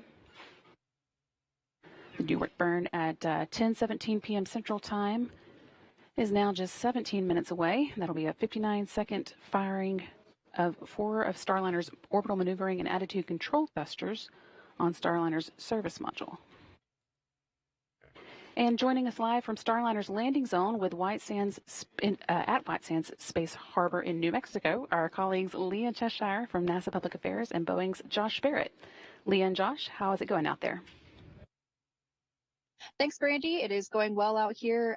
We are out here in White Sands. The weather right now is about 75 degrees and very light winds, approximately 6 miles per hour. This looks like potentially a picture from earlier today. It is quite dark out here at this point. We have a beautiful view of the stars, and we are lined up in the convoy getting ready to roll. That's right, Leah. So I've been out here for both of Starliner's previous landings. The first one was very cold. The second one was quite warm, and this one feels just about right. We're following along with two command vehicles. We've got the MLCC, or the Mobile Landing Control Center. They're tied in down in Mission Control in Houston with the people that you're seeing on your screen right now. We also have the MDTV, that's the Mobile Data and Tracking Vehicle, and on top of that, it's got a suite of optics on top. There's an infrared camera and two visible cameras, one of them with a telescopic focus. So those will be the first things that we'll be seeing Starliner with here from the landing zone, and you should be seeing those on your screens as well. And Leah's got a few more things that she'll talk about that should get some cameras on Starliner as well. Yeah, especially the WB-57, NASA's plane. That took off just a few hours ago, just as we were heading out here to the landing site. So we arrived here at about 6 p.m. local time, which is mountain time. And since then have been getting ready, lining up, doing communications checks between the various teams, and just getting ready to eventually drive out to the landing site once Starliner comes down. So it is a sea of white gypsum sand out here. And teams are continuing to just prepare as soon as we get into that deorbit burn. So they are actually in a huddle right now, talking through some of the next steps for tonight, getting ready to come and join us here in the convoy as we await to see the deorbit burn. So with that, right now, we are going to turn it back over to you, Brandy and Lauren. We are going to stick around, though, and cannot wait to see Starliner coming straight across the sky. Thank you. Thanks so much, Leah and Josh. We are hoping to get some good views from where you guys are at later today. Now, once we make that final burn to get out of orbit today, it'll take about 45 minutes for Starliner to reach its destination. Again, White Sands Space Harbor, New Mexico, where we just spoke with our colleagues from. Starliner is currently flying with its solar arrays pointed toward the sun, recharging the internal batteries to keep its systems powered through landing. The orbital maneuvering and attitude control thrusters, or what we call OMACs, will fire for about a minute to conduct the deorbit burn. That maneuver slows the spacecraft down from orbital velocities and allows it to start falling back to Earth in a head-down position. At the end of that deorbit burn, Starliner angles itself for reentry. The deorbit burn is just the first in a series of milestones we're going to be taking off tonight. To give you the full rundown, deorbit burn is scheduled for 10:17 p.m. Central. As we said, we just got the go for that a few minutes ago. It's going to be followed by the separation of the crew module from the service module at 10:20 p.m., and the crew module will then continue on its own. At 10:45 p.m., Starliner will begin to feel the effects of the Earth's atmosphere again for the first time since its ascent in June. And a few minutes later, around 10:47, the heat from Starliner's reentry will become so intense that that plasma will begin to form around the spacecraft, causing a blackout in communications with Starliner for about 4.5 minutes. Once Starliner clears that blackout period, things will begin to happen very quickly. Yeah, so then up next at 10:56, when Starliner is about 4.3 miles above Earth, the spacecraft will be done with the forward heat shield that is at the top of the capsule that helped protect it through reentry, and it will jettison it to make way for the parachutes that are stored underneath. And then almost immediately, those parachutes will begin to deploy. First with two smaller drogue parachutes that are meant to take the edge off Starliner's speed. They open up in stages over the course of about 28 seconds. And then at 10:57 p.m., when Starliner is about 6 miles up, the drogue parachutes are released and 3 main parachutes are deployed. They also open in stages over about 16 seconds, but they stay with the spacecraft all the way until touchdown. And again, we are expecting that touchdown to come at 11 p.m. Central. Just before the touchdown, however, at 10:58 p.m., Starliner also sheds its base heat shield at the bottom of the capsule to make way for the inflation of 6 landing airbags hidden underneath it, and those will cushion the vehicle as it lands in New Mexico's desert.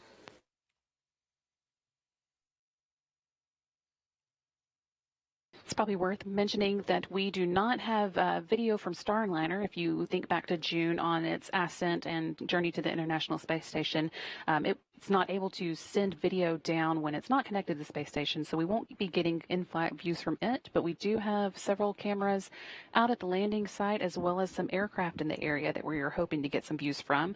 But of course, it is going to be pretty dark out in the desert at night, so they may be infrared or black and white views, but hopefully we'll get some good camera views to show you. Can confirm over there. I guess it is night in New Mexico. And we're taking a live look now from the landing site, but the shot is quite dark at the moment. You can see just a few lights blinking there. Hopefully, as we get closer to the ground, as Starliner gets closer down, we will have some better shots.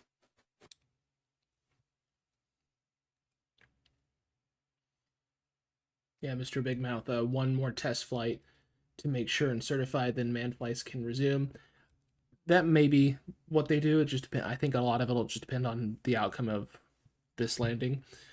I think somebody pointed out on Twitter, maybe an Eric Berger, a space reporter from Ars Technica, suggested it could be a cargo mission so that they can at least get something out of it and not have to worry about it. Basically their the post-certification flight per se, Starliner 1 could potentially be an uncrewed flight with cargo, but there's only six Atlas 5s available to use for Starliner, which is what it's rated to fly atop. So,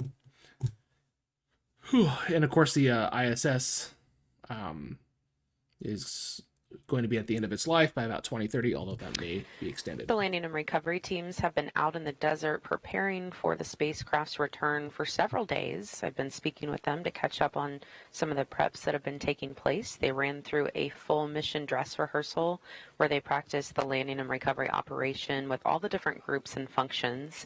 And they've also been keeping a close eye on the wind direction to establish the best recovery zone out at White Sands. They've even sent up some weather balloons to check the wind speeds.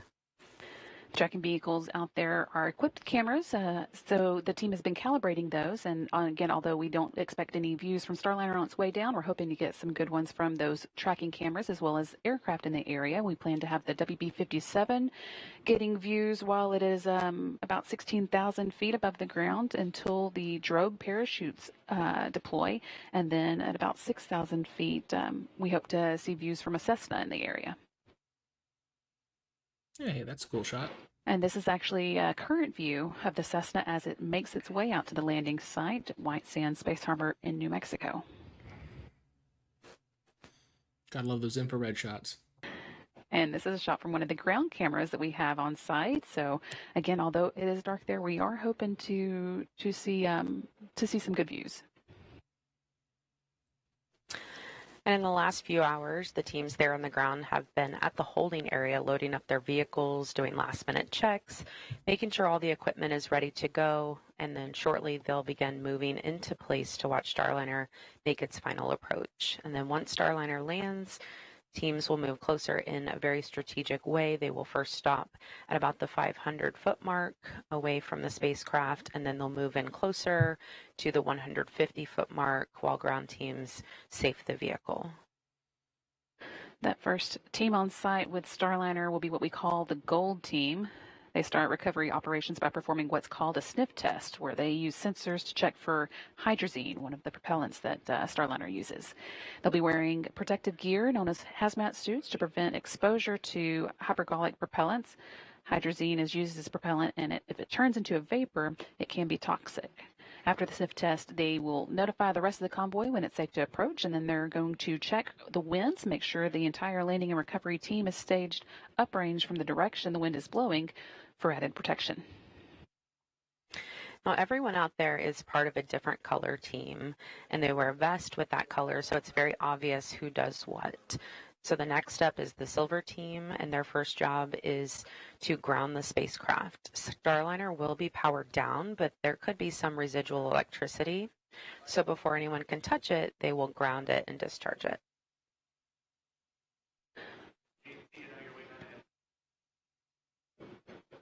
Teams here on the ground are reporting that everything is getting into good configuration for the deorbit burn. That's now just about 6.5 minutes away. Going on with what we were saying, we also will have the blue team that documents everything that's going on at the landing site. These are photographers from both Boeing and NASA who have situational awareness cameras.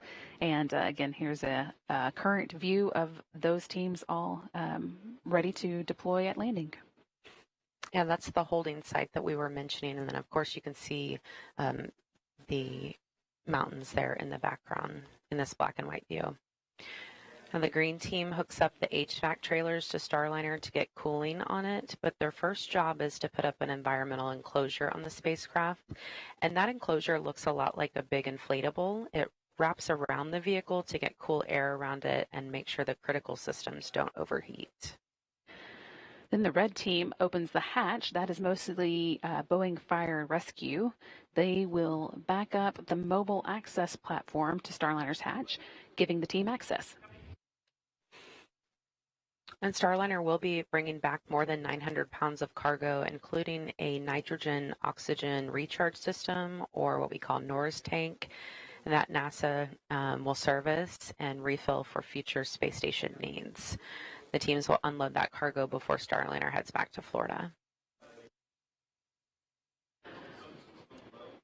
Just over 5 minutes to go now until tonight's 10:17 p.m. Central Time deorbit burn. Team here on the ground reports that Starliner has gotten into the right attitude, kind of the right way it's pointing for that burn. So everything is looking good. We're on track for landing at 11 p.m. Central, midnight Eastern.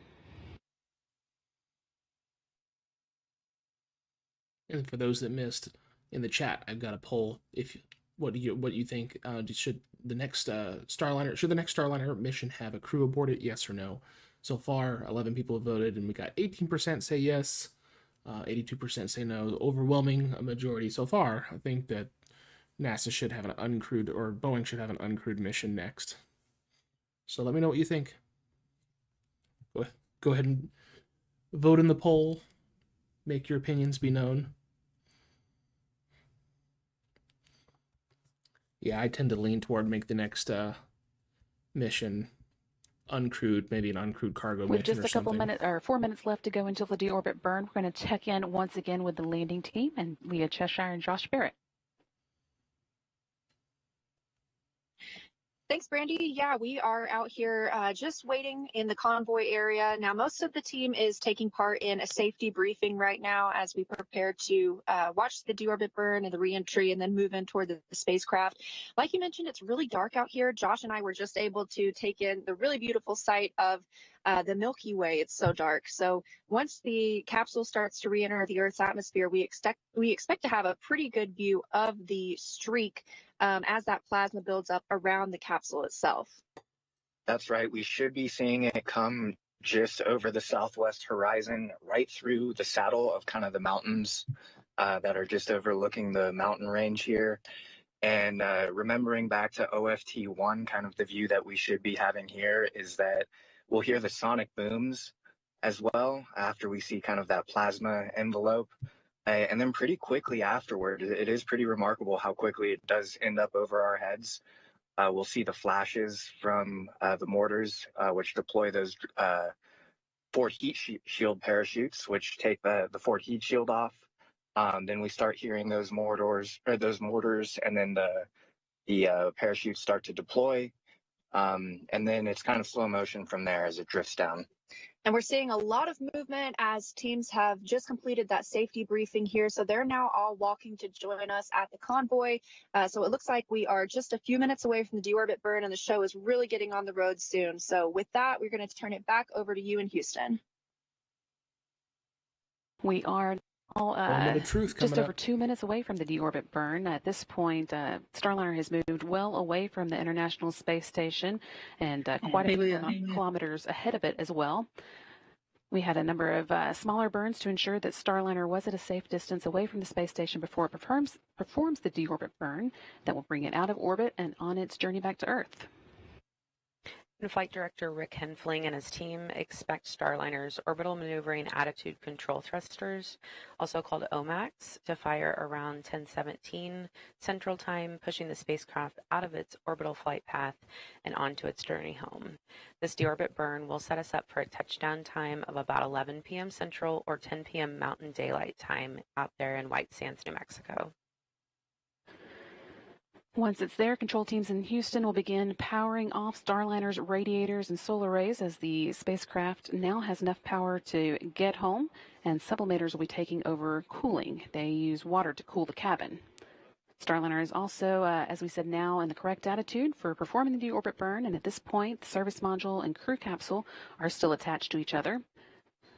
4 of the service module's 12 aft-facing orbital maneuvering and attitude control engines are going to be powering the deorbit burn, allowing them to separate safely. And those engines are each 1,500-pound thrusters, meaning this burn will take about 6,000 pounds of thrust, slowing Starliner from its current orbital velocity and bringing it back to Earth's atmosphere for a smooth landing. The small reaction control system, or RCS thrusters, assist here in holding Starliner in the correct attitude. During this test flight, our teams ran roughly 1 million computer model simulations showing all the different thruster combinations possible for a safe return to Earth today. Just 20 seconds now until the burn starts. It'll last 59 seconds. And again, you be firing those orbital maneuvering and attitude control thrusters. Mr. Big Mouth, I agree. At least they're putting the return to good use by packing it with returnables. Indeed, about 900 pounds of cargo from the ISS. If I missed it, or I think I heard right, including life support gear for servicing. 4 orbital maneuvering and attitude control thrusters on Starliner's service module are now firing, slowing Starliner down as the capsule begins its journey back to Earth. This will take about 59 seconds to complete. We're hearing all thrusters firing well so far. You can see here those representation of those thrusters firing. Starliner is maintaining its attitude. And as those large orbital maneuvering thrusters are firing, smaller reaction control system thrusters are also working, keeping the spacecraft in the correct position for the burn.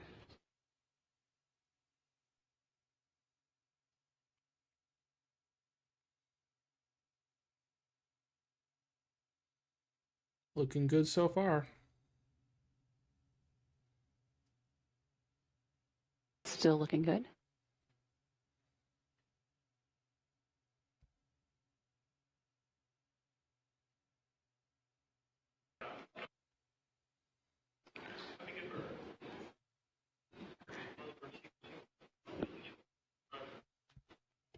And we did see the deorbit burn cut off successfully. Teams here on the ground reporting a good burn.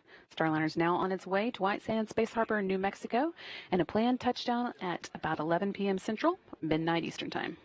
It's good to hear.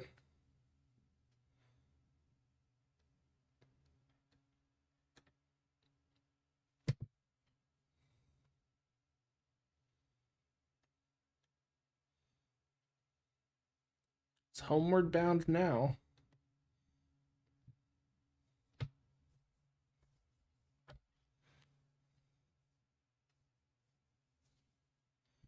Although it's looking like hindsight, it probably... Next up on the to-do list for tonight is the separation of the service module. With the service module's job done, it'll be disposed of over the Pacific Ocean, leaving the uncrewed crew module to carry on alone. In addition to all its other jobs, the service module has spent the flight protecting the crew module's heat shield. Jettisoning it uncovers that critical piece of equipment, allowing it to shelter the spacecraft as it begins traveling back through the Earth's atmosphere. The crew module will then make its final attitude adjustments to make sure the heat shield is at exactly the right angle to provide that protection. And those fine-tuned adjustments are really just a strong capability of Starliner's guidance, navigation, and control system. In fact, on the 2 previous flights, Starliner made bullseye landings thanks to that system. Starliner's maneuvering into position for that jettison at this time. I wish they'd give us the close-up of that maneuvering over there on the screen next to my face on the...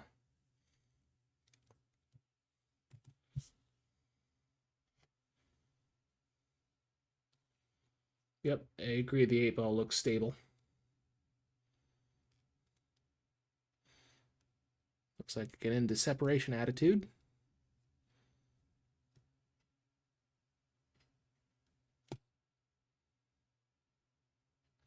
As I was saying earlier, hindsight, it may have been safe for the crew, but don't play with hindsight when it or don't assume Team hindsight. here on the ground reporting that safety. Starliner's in a good attitude, pointing the right direction for the service module separation.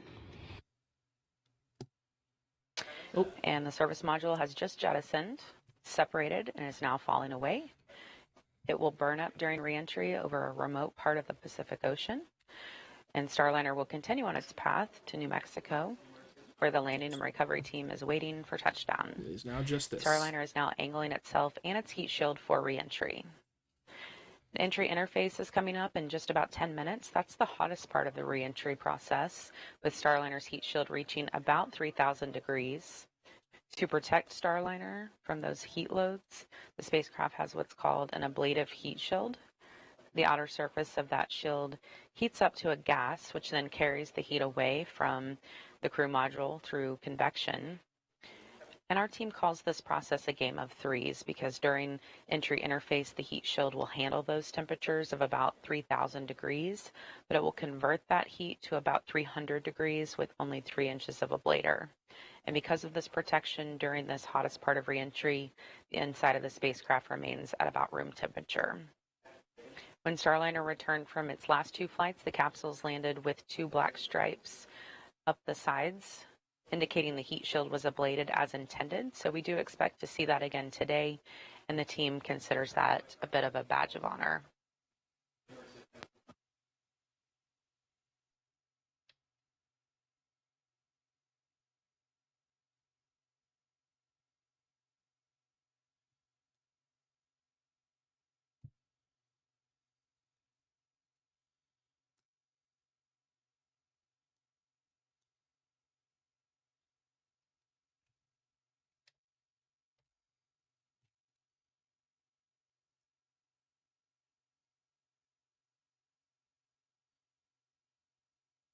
Yeah, everything's looking good.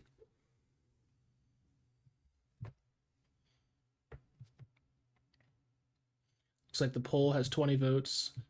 Still, the overwhelming majority thinks the next one should be uncrewed, which is probably for the best.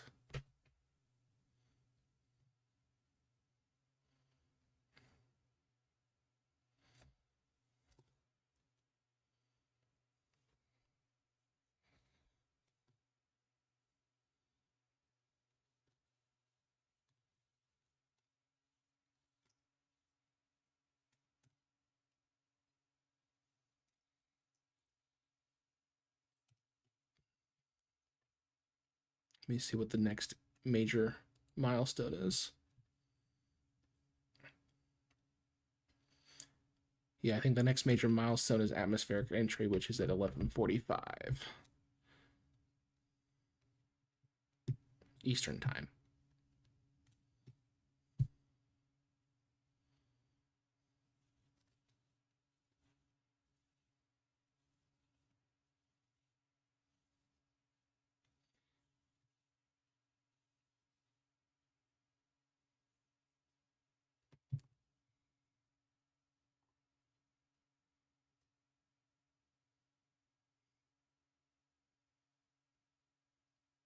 Not a whole lot to do but wait for it to come in contact with the atmosphere.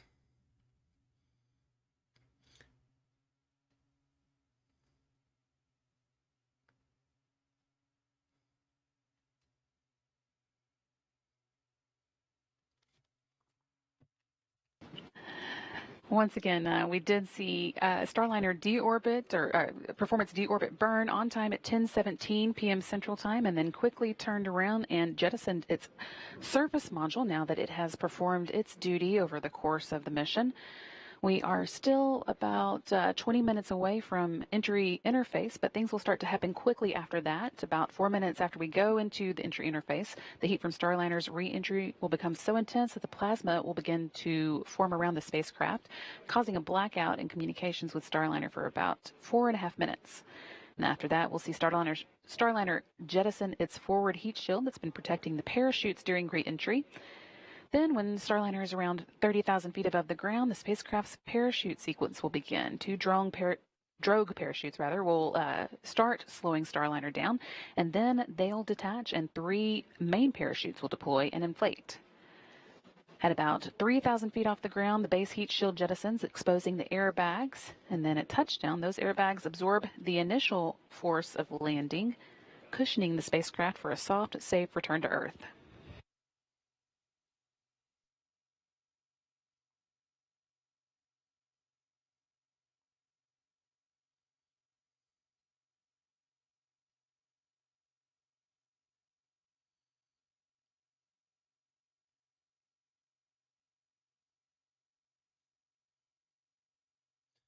Had the crew been aboard, I think this would have been the first time since 1982 that a crew returned to a crewed orbital spacecraft had returned to White Sands. I think it was the space shuttle. Somebody can correct me if I'm wrong there. I'm sure there's. I'm trying to think if there's anything else besides the space shuttle.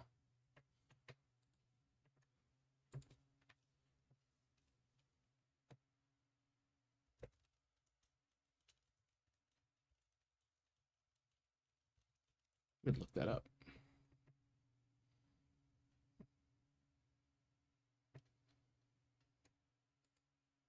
Currently, Starliner is about 213 miles above the South Pacific Ocean. It's just past the southernmost portion of this final orbit, coming around the southern coast of Australia, and now it's going to begin making its way northward towards the west coast of the United States for that landing at 11 p.m. Central Time, midnight Eastern Time at White Sands Space Harbor in New Mexico. Again, we've had the deorbit burn that took place just as planned at 10:17, a 59-second burn that changed the Starliner speed by about 290 miles per hour, 130 meters per second. That made way for the service module separation, and the next milestone we'll be watching for is the entry interface coming up around 10:45. Still about 10 minutes away. Reading from Wayne Hale's Twitter, he said the last time a spacecraft with the crew on board landed at White Sands, the last time that happened was STS-3 space shuttle on March 30th, 1982, which was 42 years ago and 5 months.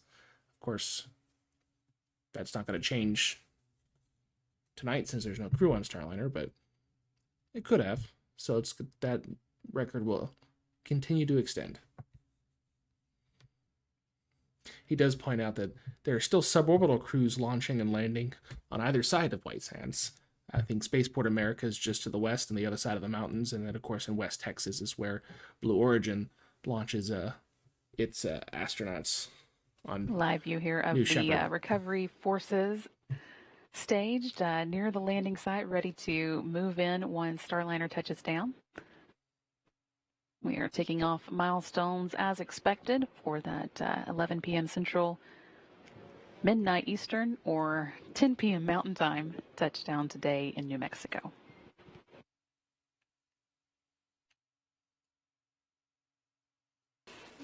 Again, Starliner performed its deorbit burn about 12 minutes ago. The thrusters performed nominally, and the flight home is going smooth.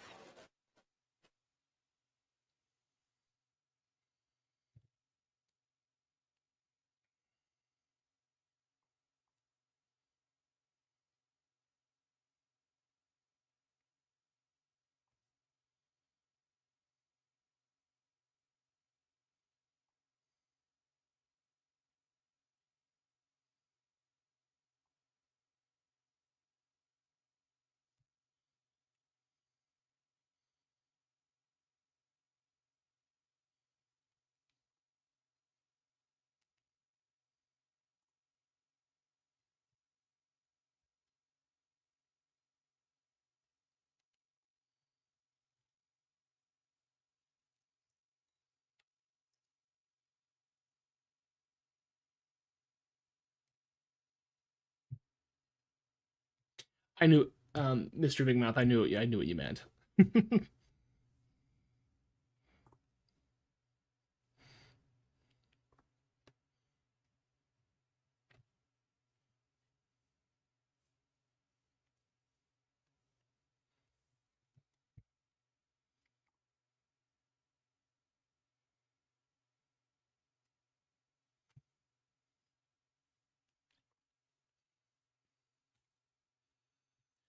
I will say it would have been, if I had the time and money, I probably would have driven out there to try to see We're the still landing. about 14 minutes away from the entry interface, which is our next milestone. I think I said earlier that we were 10 minutes away. That was a mistake. But about 14 minutes from now, we'll be experiencing the atmosphere for the first time since Starliner launched. And since we do have a little time, we're going to check back in with the landing team. Leah and Josh, how are things going out there?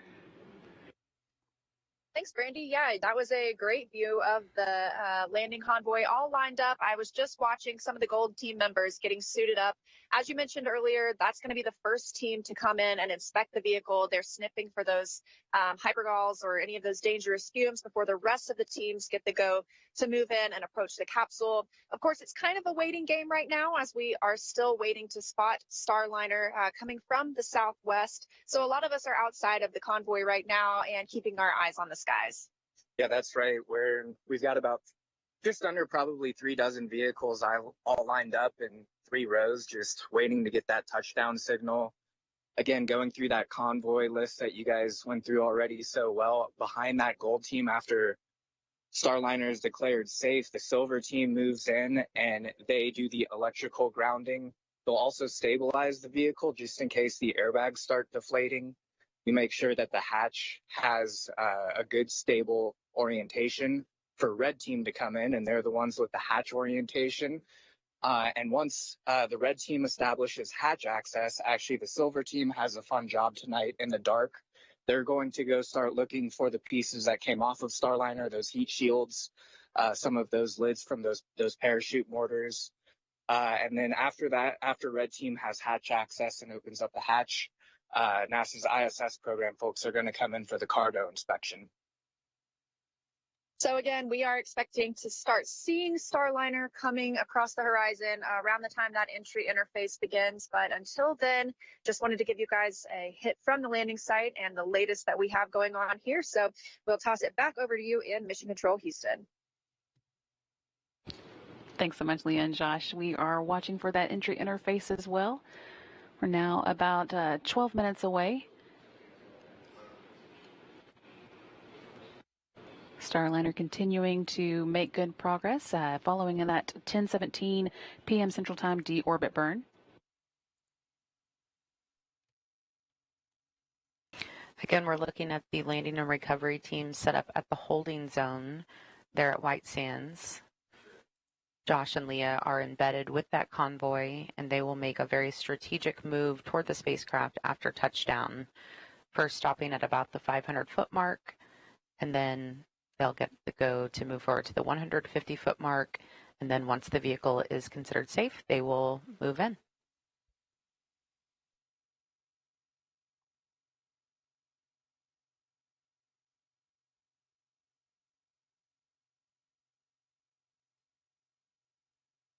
Yeah, Mr. Big Mouth, STS-3 was the last time a crew landed at White Sands. If I recall correctly, when the space shuttle landed at White Sands, there was so much salt. If I recall correctly, they had to do a lot of extra refurbishment because of all that salt. So I think that was a kind of a, we don't want to land here again unless we absolutely have to for the orbiter. A little different for a capsule, though. With the deorbit burn complete and the service module separated, the spacecraft's heat shield is now exposed and ready to begin experiencing the atmosphere again. The Starliner is going to make some final attitude adjustments that keep that heat shield pointing at exactly the right angle. And next up after that is entry interface, again, just coming up in a few minutes. At 400,000 feet above Earth, Starliner faces temperatures of 3,000 degrees Fahrenheit from the plasma created by air friction around the spacecraft. But Starliner can handle that heat with its heat shield, which is made of an ablative material designed to keep the inside of the spacecraft at about 70 degrees. A few minutes later, Starliner will experience an expected blackout in communications, and that will last for about 4.5 minutes. At 30,000 feet and just 11 minutes before landing, Starliner jettisons its forward heat shield, exposing the spacecraft's parachute system. Then 2 drogue chutes will deploy, increasing drag and significantly slowing down Starliner. Then 3 pilot parachutes will pull out the main chutes, allowing the spacecraft to continue its slow and steady descent for another 8,000 feet towards the landing zone. And once the main parachutes are fully inflated, Starliner's bucket handle releases. And what that does is it just basically levels out the spacecraft ahead of touchdown. And then the base heat shield that protected Starliner through reentry will separate at about 3,000 feet, uncovering the landing airbags. Those airbags, of course, will fill with nitrogen, allowing for Starliner to land softly and safely there in the sand. Less than 10 minutes to go now before we do get to that entry interface point, and now just 24.5 minutes away from the landing at White Sands Space Harbor. Everything's pretty quiet in the room, which is a good sign. Things are continuing to go smoothly as Starliner begins making its way back to Earth. And despite the Starliner program issues over the years, from this point on, the last 2 missions, OFT, Orbital Flight Test in December 2019, and OFT2 in May 2022, I think. I think it was May, yeah. There've been no issues from this point. Taking a look there at Flight Directors Rick Henfling on the left, speaking with Mike Lammers on the right. Rick is the flight director for this landing operation. Mike is weather flight director. They are tag teaming this operation. Team has been keeping a close eye on weather at the landing site, but everything looks pretty good for tonight's touchdown.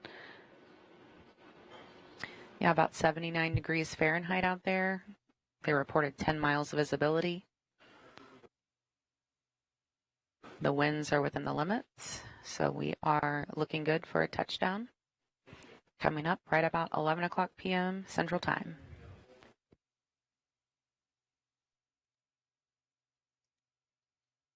So if anything significant happens off nominal from here on out, it'd probably be something new that they haven't caught before. But so far everything is nominal.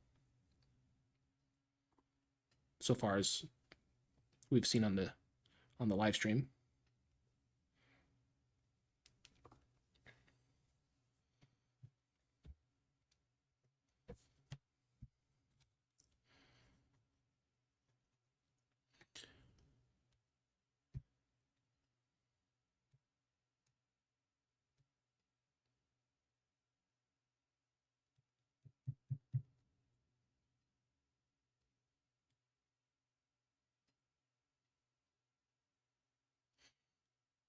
Seven minutes to go now until entry interface, and then that intense heating will start about 2 minutes after we do begin the interface. That'll last about 4.5 minutes, during which time we'll be in a blackout.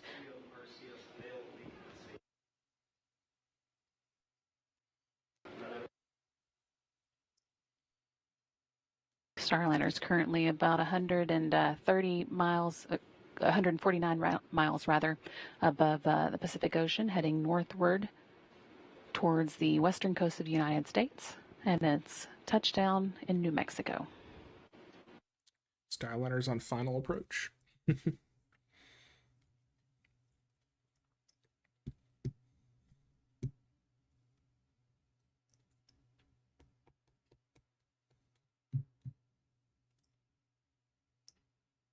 Thinking about making another poll.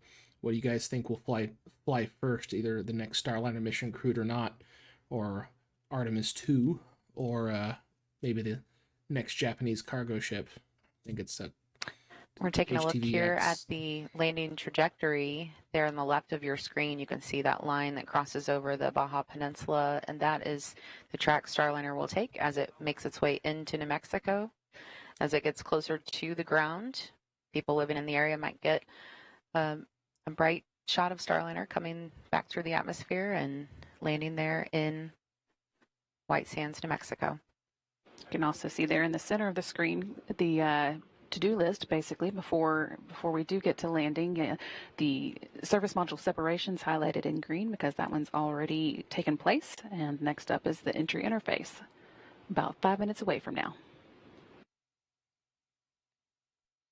I will say, if any of you ever get a chance to look up and see a spacecraft re-entering, it's pretty cool.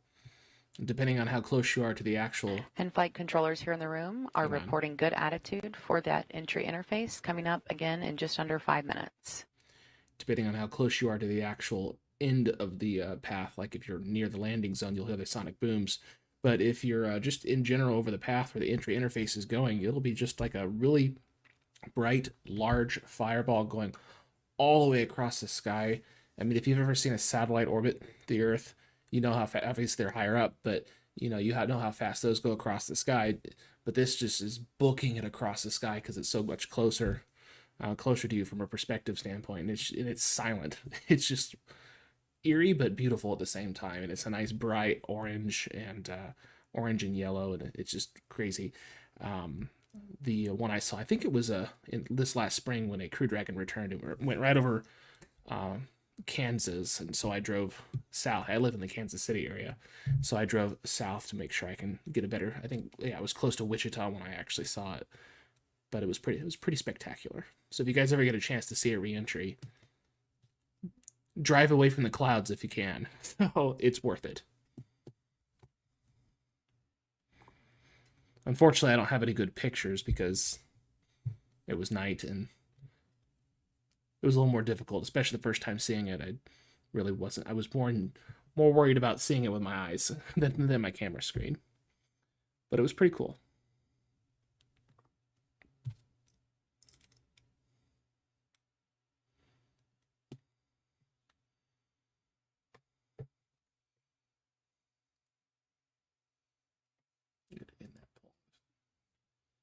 Start that new poll.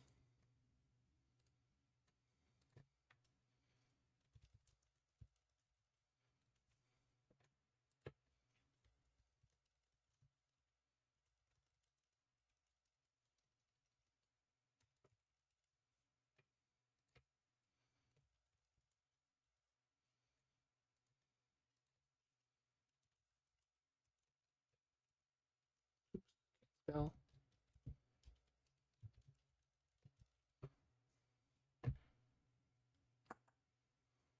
Trying to think of something else to add for the poll. What flies first?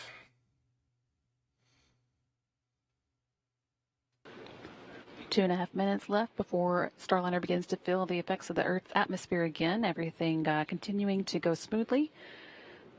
Flight controllers here in the room are quiet as they're working through their steps, but all going well so far. Starliner is in position to begin experiencing that heat from re-entry. Now less than 100 miles above the Earth and heading towards the Baja Peninsula. We'll be flying over that before landing in New Mexico.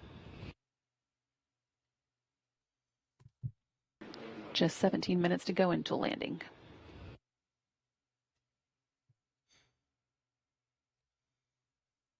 Threw in on that poll the Japanese HTVX cargo ship because I'm actually not sure when it's going to launch. It might be next year, it might be the year after next, so that might have just been a weird one.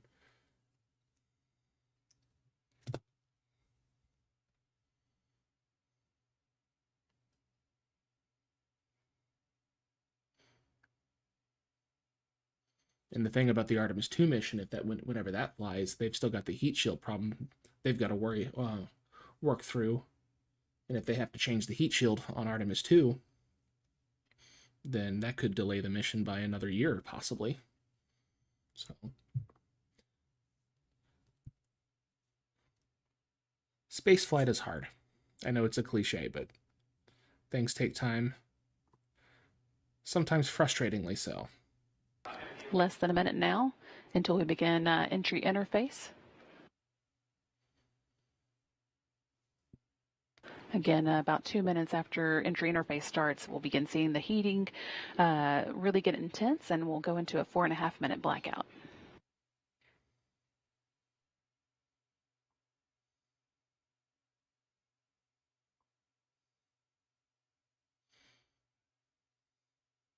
Okay, entry interface should be starting.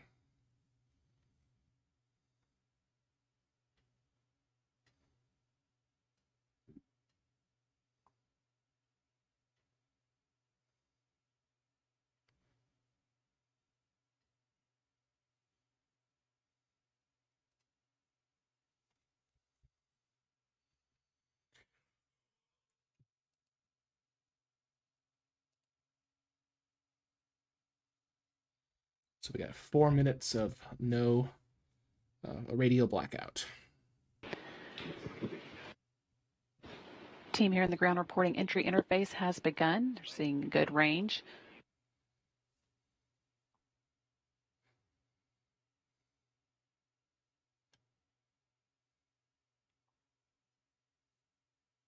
Seeing another view from the landing site, or the teams getting ready to move out to the landing site here. A little better idea from this view of exactly how dark it is out there with all the lights of the vehicles shining.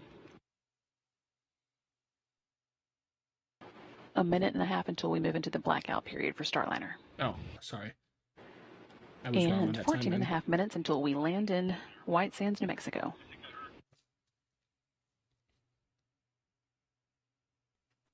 The Starliner enters Earth's atmosphere at 17 times the speed of sound, which could create a sonic boom for folks living in the area. It will then be slowed down by parachutes to a speed very similar to what you might experience while going down an elevator inside a high-rise building. The vehicle then comes to a safe, comfortable stop at landing.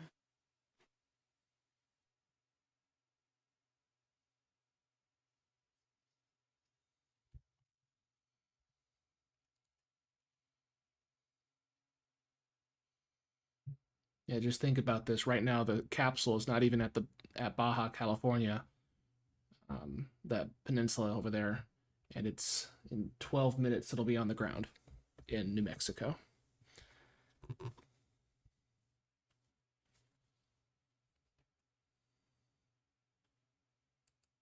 .30 seconds now until the blackout period begin. Due to the compression of friction and friction of the air, the molecules generate a very hot plasma that causes the red-orange glow you often see appear in post-flight imagery on many spacecraft. Although we won't get to see that tonight, it will happen. Causes an expected communication dropout. This one will last 4.5 minutes as the vehicle goes through a time when plasma interferes with a satellite signal. We expect that blackout to end around 10:52 p.m. Central. Well, this is also the time that I mentioned earlier where a Starliner in the past 2 flights has gotten that black mark along the sides of it, and that just really proves to our team that the ablative heat shield, or the ablative material around Starliner is doing its job, and the heat shield is pushing that plasma away.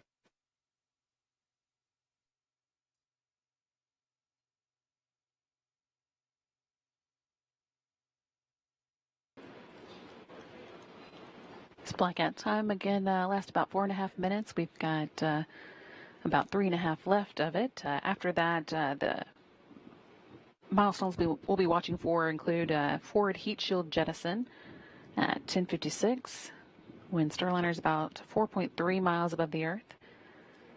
Very soon after that, almost immediately, drogue chutes deploy. Those give a little bit of an initial slowdown to the vehicle before the really large main parachutes deploy. That happens when the Starliner is about 2.5 miles above the Earth.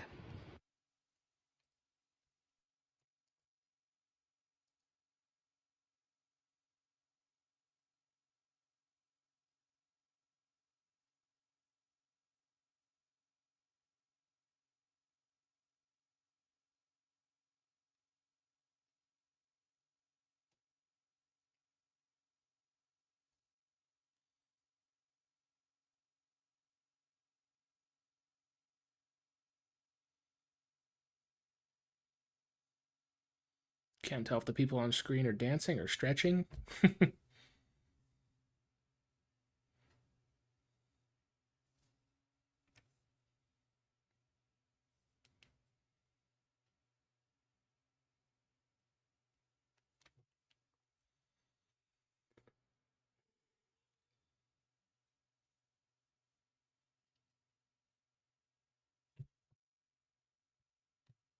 I guess while we're waiting for Starliner to regain communications, if you guys haven't already, be sure to hit the like button. Or as I like to say, launch that like button into orbit.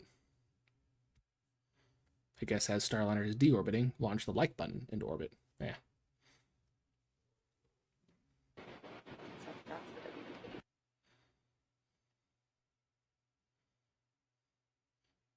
Oh, there we go.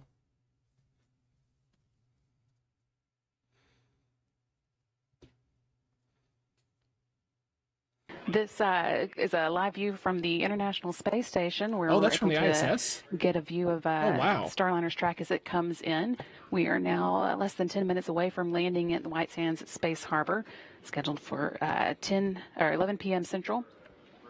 Also getting reports that the WB-57 is also able to see Starliner now as it begins coming in for its landing. We've still got just about a minute left to go before Starliner comes out of its blackout period. Butch and Sunita looking at that is like, that could have been our ride home. Oh, that's pretty.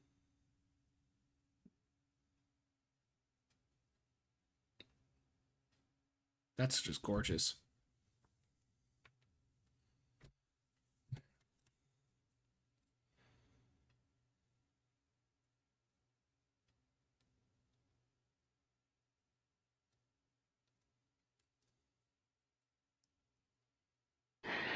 And this is a view from the WB-57, one of NASA's aircraft that is at the landing site, has been staged and ready to pick Starliner or pick up the view of Starliner as it comes in, and that is what we are seeing now.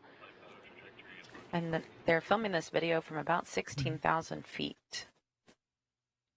The WB-57 should continue to give us a view until the drogue parachutes deploy, and then we hope to pick it up with the Cessna that is also in the area.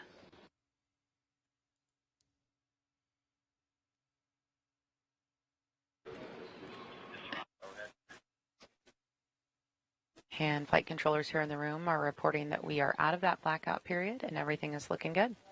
Starliner remaining nominal as she returns to Earth.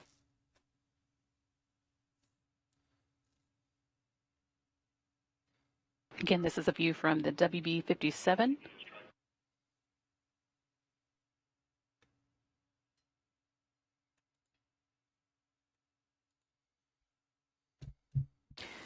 Starliner showing a beautiful streak across the sky as she returns to White Sands, New Mexico.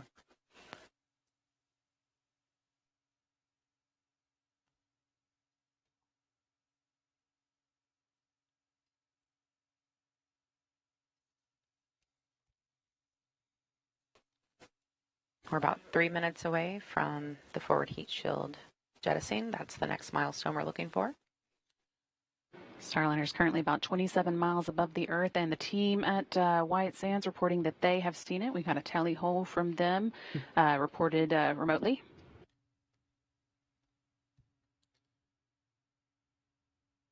That means they are seeing Starliner from the ground there in New Mexico.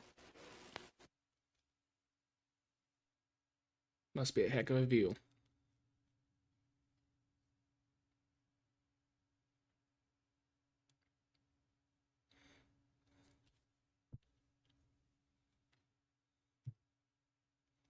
The clouds will give you some speed perspective there.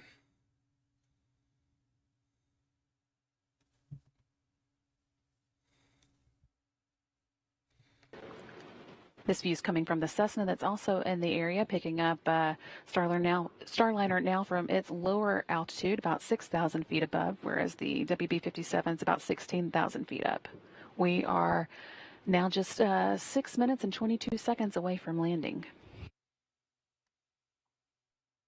We should also just be a couple minutes away from the forward heat shield jettison, which will bring on the drogue parachute deploy, followed by the main parachutes.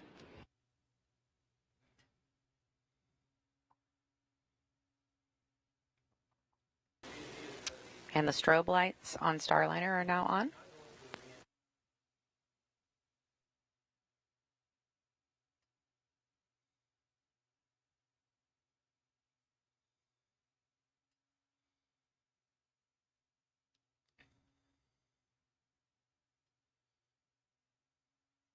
Starliner is now over the landing site, and that strobe light will help the teams actually track Starliner on the ground because it is very dark out there.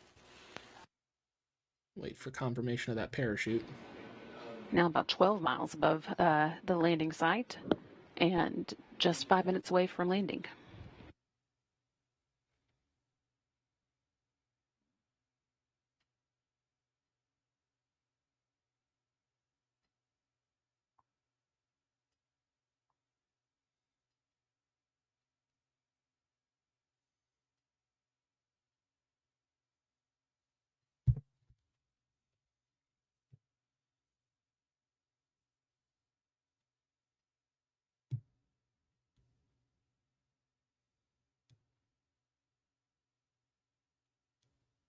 Watching now for the forward heat shield jettison. That should be coming up. Again, making way for the parachute deployment.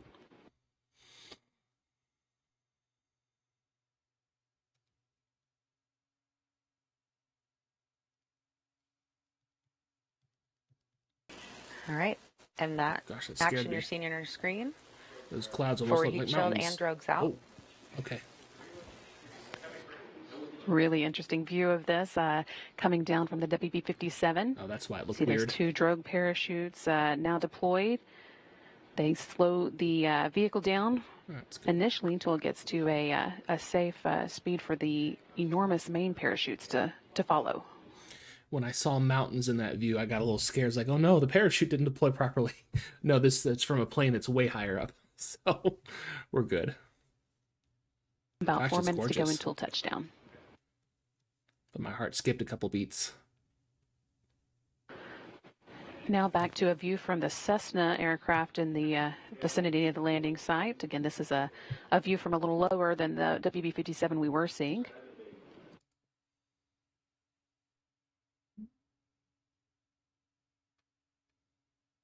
The next thing we're going to see here is the 3 main parachutes come out, and everything will happen pretty quickly from that point on.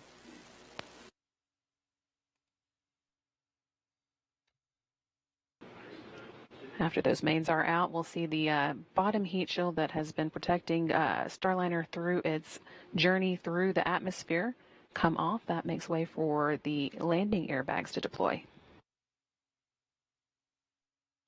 Okay.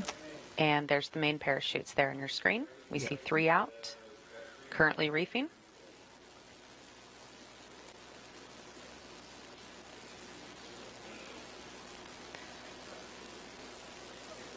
And the teams at the landing recovery teams I report would that say they that's heard 3 good booms mains. as those came out. 3 good mains fully open there. You can see Starliner in a slight tilt, so we're going to see the rotation handle move here shortly, and it will level out Starliner. But 3 good parachutes, looking great.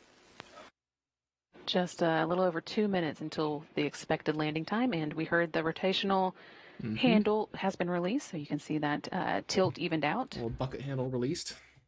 Next up is the back heat shield jettison. There goes the heat shield. And there it goes. That again makes way for the airbag inflation. Nice to see that. You can see the airbags deploying there on your screen. Those airbags are filled with nitrogen as they guide Starliner safely back to the desert floor.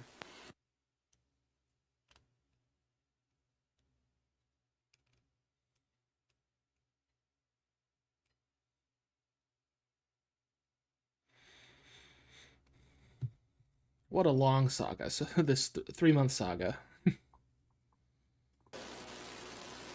Just a beautiful sight as Starliner makes its way to the sands of New Mexico. Hey, Brandon. And flight controllers Yes, what a confirming beautiful 6 sight good indeed. airbags. This view still coming to us from the Cessna. We've got just about a minute left to go until the expected touchdown. I'll be watching for that time for you.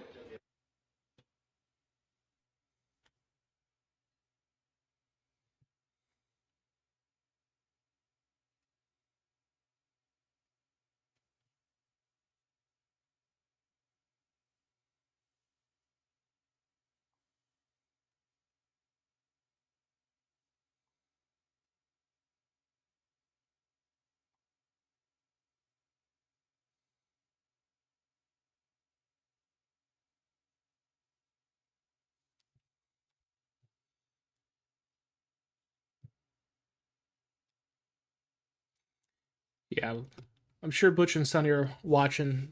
I think they are probably watching the live Just stream about right now 15 too. seconds away from Not expected mine, touchdown. NASA's obviously. But they're like, man, we would have been safe in that. But You're seeing better the safe ground than sorry, there though. in your screen as we get closer.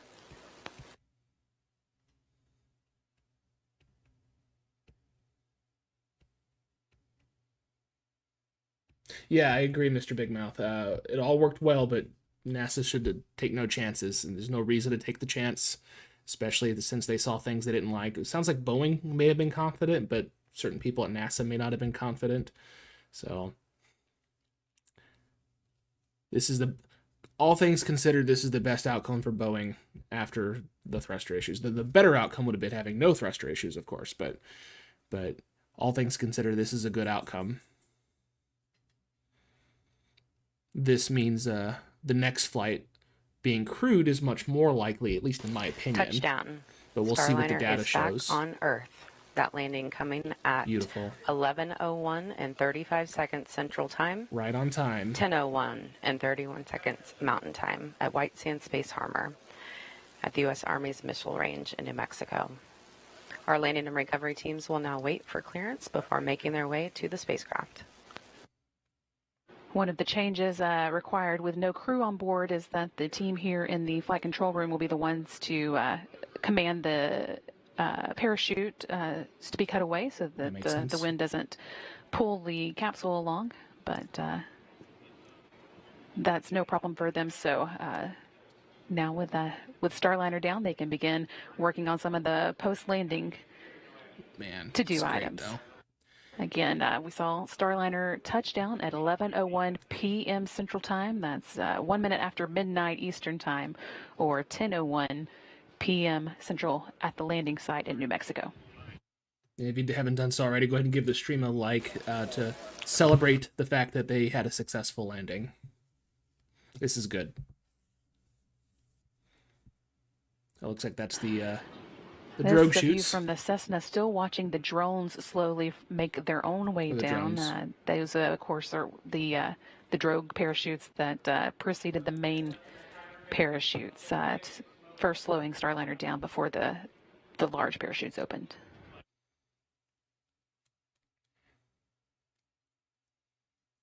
And really just a flawless and beautiful descent of Starliner today.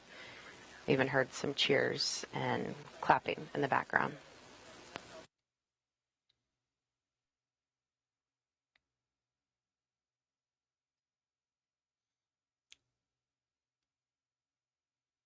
Really got to understand what happened with those thrusters, though, and why they, in the service module, and why the doghouses overheat. But if they can get that problem solved, everything else on this vehicle seems to be working fine.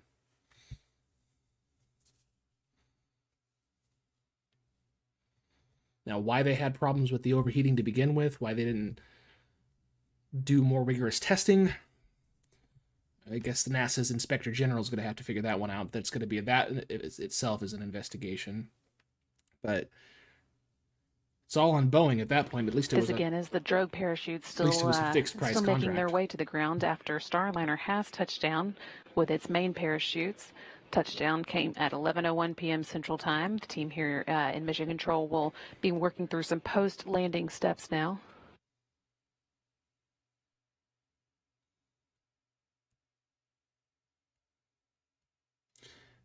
Yeah, Brandon. Yeah, I don't know if the bad press was all for nothing. Some of it was, but yeah, if it was 1980, they probably would have come home and nobody would have been the wiser. That may have been true, but that could also say a lot about NASA's safety culture too. Back then, at least. View here of Was this Starliner overly cautious? at its landing site Maybe. in I don't White know. Sands at Space Harbor. The landing and recovery teams will soon begin making its way out to them to begin recovering the spacecraft. NASA's safety culture in the 80s and of course... Team here in Mission Control is polling right now to see if everybody is ready to power off the vehicle. Through to Columbia. That again is a step that the flight control team has taken over with the lack of crew on board. The safety cultures around the Challenger accident and the Columbia spacecraft is accident powered down, they will be are a lot different than they transitioning are today. control of the spacecraft over to the landing and recovery team. And it's a little difficult to see in this shot, but there is a strobe light on Starliner that will help the teams follow it out there. Absolutely, Brandon. Better to be overly cautious when lives are at stake.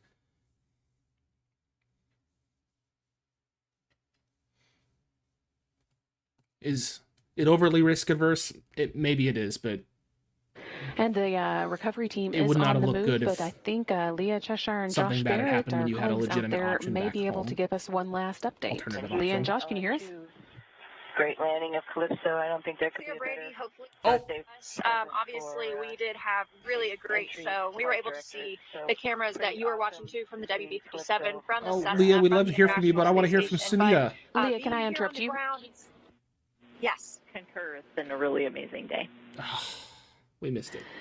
We were hearing a bit from space to ground there, but I think they've concluded, unfortunately. We'll just see if we can get a recording of that for folks listening at home. But Leah, go ahead with your update. Yeah, sorry about that. Couldn't hear that one here. So, but here from the ground. MCCH here. Rick just wanted to offer that he's got one more hour here. It's his birthday here. Yeah, and that's what counts. Yeah, it was a good landing. It's pretty awesome.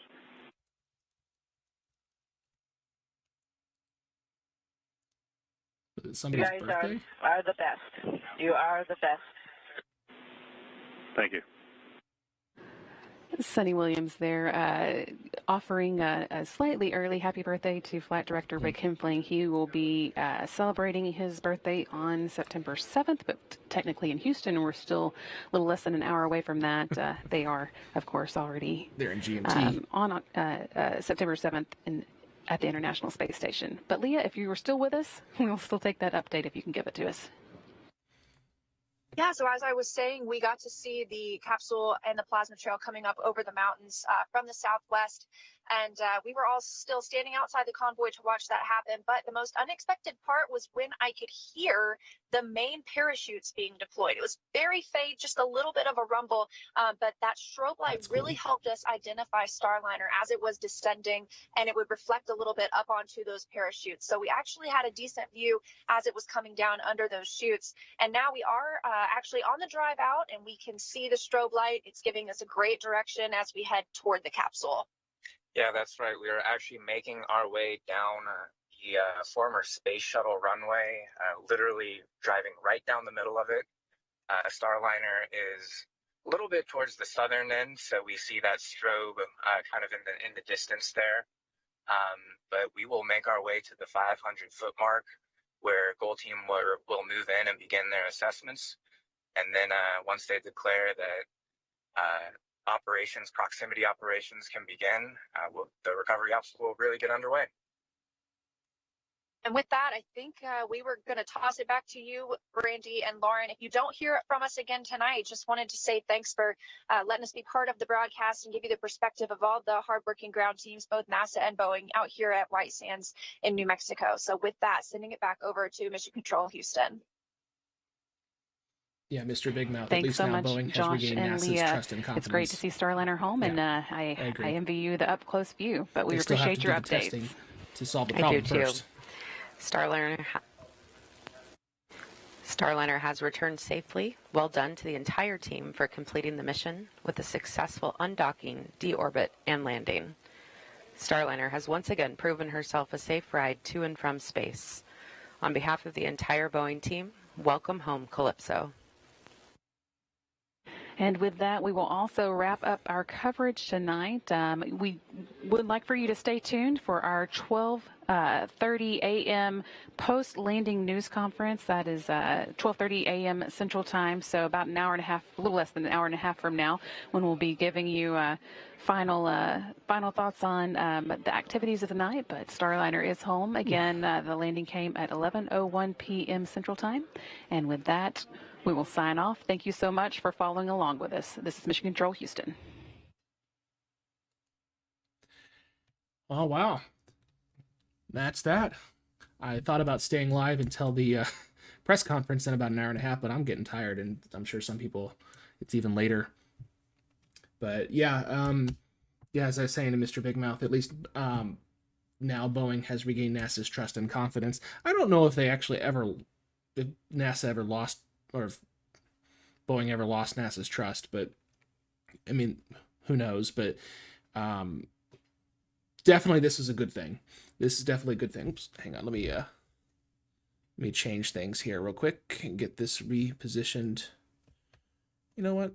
Let's go ahead and throw ISS live feed back up there if it's not going to be too much.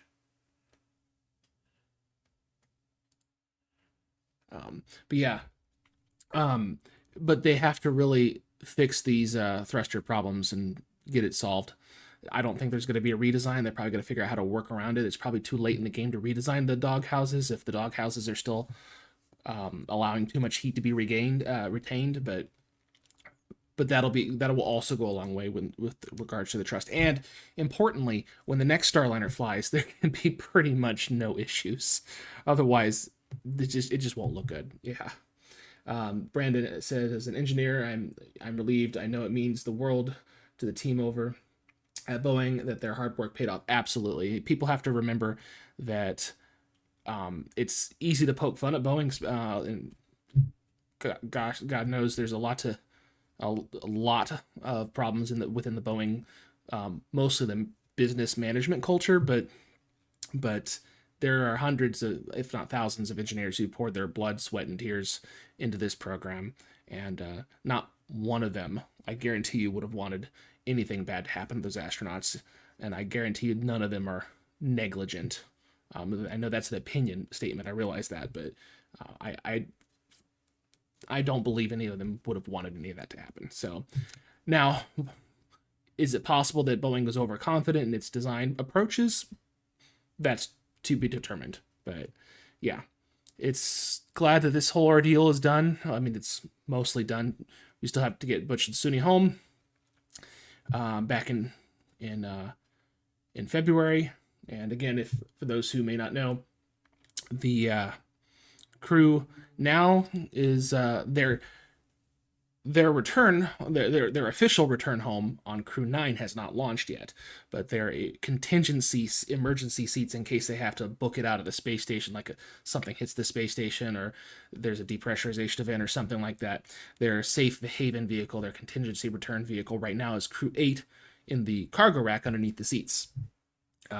They've organized some of the cargo pallets, the cargo pallet down there to act as a makeshift seat, and so they'll sit, if they had to leave in an absolute emergency, they'd be underneath the 4 astronauts in their flight suits. The pressure suits for Boeing are on the ground now in New Mexico. Now when Crew 9 launches with only 2 astronauts, Nick Hague and I can't remember the Russian cosmonaut's name, they'll take the other 2 seats on that Crew Dragon for Crew 9, and they'll just be part of the Crew 9 mission until February. So yeah, that's that. That's the end of the Starliner crew flight test, or mostly crew flight test. It'll be interesting to see. Oops, hang on just a second here. Forgot to change that over. There we go. Let me fix this too. It'll be interesting to see what the post-mortem is on this when it comes to what NASA decides as far as certification goes. So yeah, thanks everybody for watching. It's been basically a one stream 2-parter on the conversation. The whole stream itself has been going on for almost 7 hours. It's getting pretty late here. I hope to do more of these. I think the next I could do Polaris Dawn. I'm not sure if that would be interesting for people. Let me know in the comments if you'd like me to do, or even in other comments or anywhere on Twitter or whatever. Let me know if you'd like me to do Polaris Dawn for the launch and maybe even for the spacewalk. Mr. Big Mouse said the last time there was a similar situation with a capsule docked to a space station was in the Skylab program with the second cruise spacecraft had RCS leaks. Oh, I have to look that up. What Skylab mission was that? I may have heard about that, yes, but yeah, good, all the drama is finally over. Indeed, yes. I'm sure there'll be people trying to make drama somewhere else. But yeah, if you guys want me to, I can do a stream for Polaris Dawn. It's just that one's going to be, at least my time, about 2:30 in the morning, and even later for other people. And the next one I would like to do, and I'm not sure when it launches, but when the next Soyuz launches with 2 Russians and an American astronaut. I think that's on the 11th. I want to say that's the middle of the day, but I might do a stream over that. And of course I'll stream Crew 9 when it returns, and when it launches, and Crew 8 when it returns. But that's like the 24th and the 24th and the October 6th. So there's a few things. I'm also working on some more videos. If you haven't seen my latest video, it's about the Lunar Gateway and the mass problems that it's had. That the Office of the Government Accountability Office has been looking into over the last couple of years. So you can find out about that by watching my latest video, Gateway Mass Problems. But yeah, like I said, the next couple of videos I'm looking at doing, I'm hoping to do some more evergreen videos. If you guys are interested, I can do a video on all the crewed spacecraft that we've flown. I'm also looking at doing how the water reclamation system works on the International Space Station. I thought that'd be kind of neat to do. And yeah, I've got some plans. It's just these videos do take time. So ideally someday I'd like to get to 1 video a week, but I'm just not quite there yet. So, but the live streams I can do more often. These are a little easier to do. So Skylab 3. Nice. Wait, Mr. Big Man, when you say you saw it, what do you mean you saw it?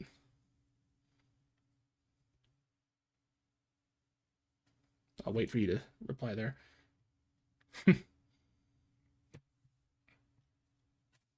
Oops. So, when you said you saw it, did you mean you saw the Starliner Reentry, or are you talking about something else? Sorry, I'm a little confused. It's late.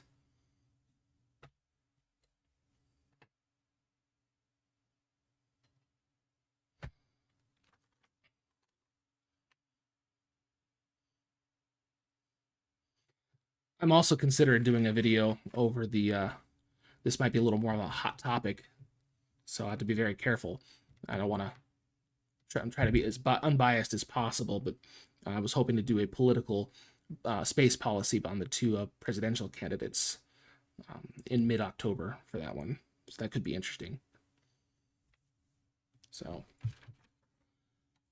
oh, you saw the gate. Oh, yeah, you saw the gateway video. Awesome. Yes. See, like I said, it's getting late. So I'm going to go ahead and sign off before I start rambling and saying silly things. Thank you guys so much for watching. This has been quite a stream, a great mission, despite the issues. And yeah, there'll be more space coming soon. And for those who are still around, I appreciate it. If you haven't already, be sure to hit the like button, and if you haven't already, go ahead and subscribe if I've earned the subscription. And I'll see you guys all around later. And until next time, as always, Ad Astra.